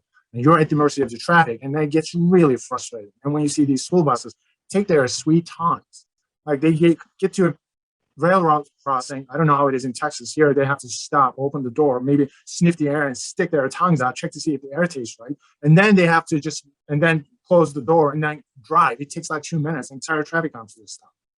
All right, because somebody evidently didn't realize that it was a train which was coming. And now a bunch of kids end up dying because of it. They're just it's reactionary measures, usually. So this is one of those things this is one problem that I wanted to solve, because I wanted to know which one would happen before, all right? Because you have an actual speed limit. As far as I'm concerned, these vehicles are designed to be able to get up to the actual speed limit without rolling over. Okay, it's by design. Okay, I teach engineering courses, and I know that these cars is also designed for that specification in mind. They shouldn't be rolling over just like that on a ramp while they are just going over the speed limit. But post the speed limit is not the actual speed limit. It shouldn't happen. But I never had time, because this is one of those things. You think about it, you say, oh, if I find like 5 minutes here, maybe 10 minutes here, I'll just do this problem. But, you know, it just gets pushed to the background. It's not a big deal. Anyway, so I'm getting ready for my physical at the doctor's office. All right, so you're sitting there butt naked for the doctor to show up. And you show up on time, but the doctors usually, you know, they make you wait. All right, how long? I don't know. I don't know what the guy is doing, like 5 minutes, 10 minutes, 20 minutes, 30 minutes. And I'm thinking, oh, God, so finally I got time. All right. So that's when you start to do, though. You start to work on problems that you were interested in. If I'm stuck somewhere, usually I have a pen and paper in front of me, so I'm just solving one of those problems. One of the problems that I always wanted to work on was a really complicated problem regarding quantum theory that I've been trying to get to forever. And then it just so happens the problem that wasn't that difficult to solve. It took me 5 minutes to actually solve the problem, because I thought it was going to take hours. It didn't. And somehow you start working on it, and then you start going this way and that way. Eventually, it just boom, everything was there. It wasn't a big deal. And the next thing is this one. This really was pissing me off. And so I decided to tackle this one. And this one was kind of weird. It's not as bad as I thought it was going to be. So, you know, this is the maximum speed at which the rollover is going to occur. And this is the maximum speed at which the vehicle is going to go into a skid. All right. So in my mind, these vehicles are designed so that they shouldn't be rolling over until they reach this maximum skidding speed. All right. The vehicles should not be rolling over until they reach the actual skidding speed. All right. So I decided that I should make some assumptions. All right. So here's the rollover speed. This is going to be the skidding speed. All right. So I'm going to take a look at the ratios of these two from an engineering perspective and come up with a value. So I'm just going to get rid of the like terms. And then I came up with an expression like this. Mu sub s, I know what mu sub s is. Average number for it is given 1.2. So you do a back substitution. And then we come up with an expression like that. All right, so I'm going to be comparing the rollover speed to the skidding speed. And then all of a sudden I go, okay, the way I was doing the problem, all of a sudden I go, wait a minute, that's not what I'm interested in. All right, so let's do a different way of doing it. Let's take a look at these. Now I'm going after the separation distance between the tires. And I want to compare the separation distance between the tires to the height, the distance to the center of mass. Okay. So, and I'm also making some kind of a judgment call. I have to assume that the rollover speed has to be more or less the same as the skidding speed for a proper design. All right. In fact, you want the rollover speed to be a little bit larger than the skidding speed for this vehicle whenever you're designing it. All right. So obviously the location of the center of mass is, you can't really control the location of the center of mass. You can compute it whenever you were doing engineering design, but you can control the separation distance between the tires. So this is the only thing that you can control. So all of a sudden I go, okay, so as long as the separation distance between the tires is roughly about 2.5 times the distance to the center of mass, all right, this vehicle is going to be stable. It's going to remain on the road as it so happens. Okay, so which means that if you want your vehicle not to roll over, all right, which means that this separation distance needs to be more than 2.4 times the distance to the center of mass. And right after that, the only thing I have to do is just find the numbers for this one. All right, so I end up doing my internet search, web search on this one. And sure enough, these buses are designed in such a way that the separation distance between the tires is more than 2.4 times the distance to the center of mass, height of the center of mass. Okay, so which means that these vehicles are fairly stable. Right? They should not be rolling. They should not be rolling over that easily. So I got my answer for that one. All right, so this was more of an exercise of how we do physics, guys, and how it fits into engineering. Okay, so I wouldn't give you a problem like that. Obviously, this is a bit of a mathematical mind choice stuff. This is more of an exercise, just a curiosity thing. Something was annoying me. I just wanted to check to see if we were being overly cautious. All right. I mean, being overly cautious is you get to the railroad crossing and you stay there for 2 minutes, as if really you cannot tell whether or not there's a train coming. All right. And I figured that they were being overly cautious, but I didn't know to what extent.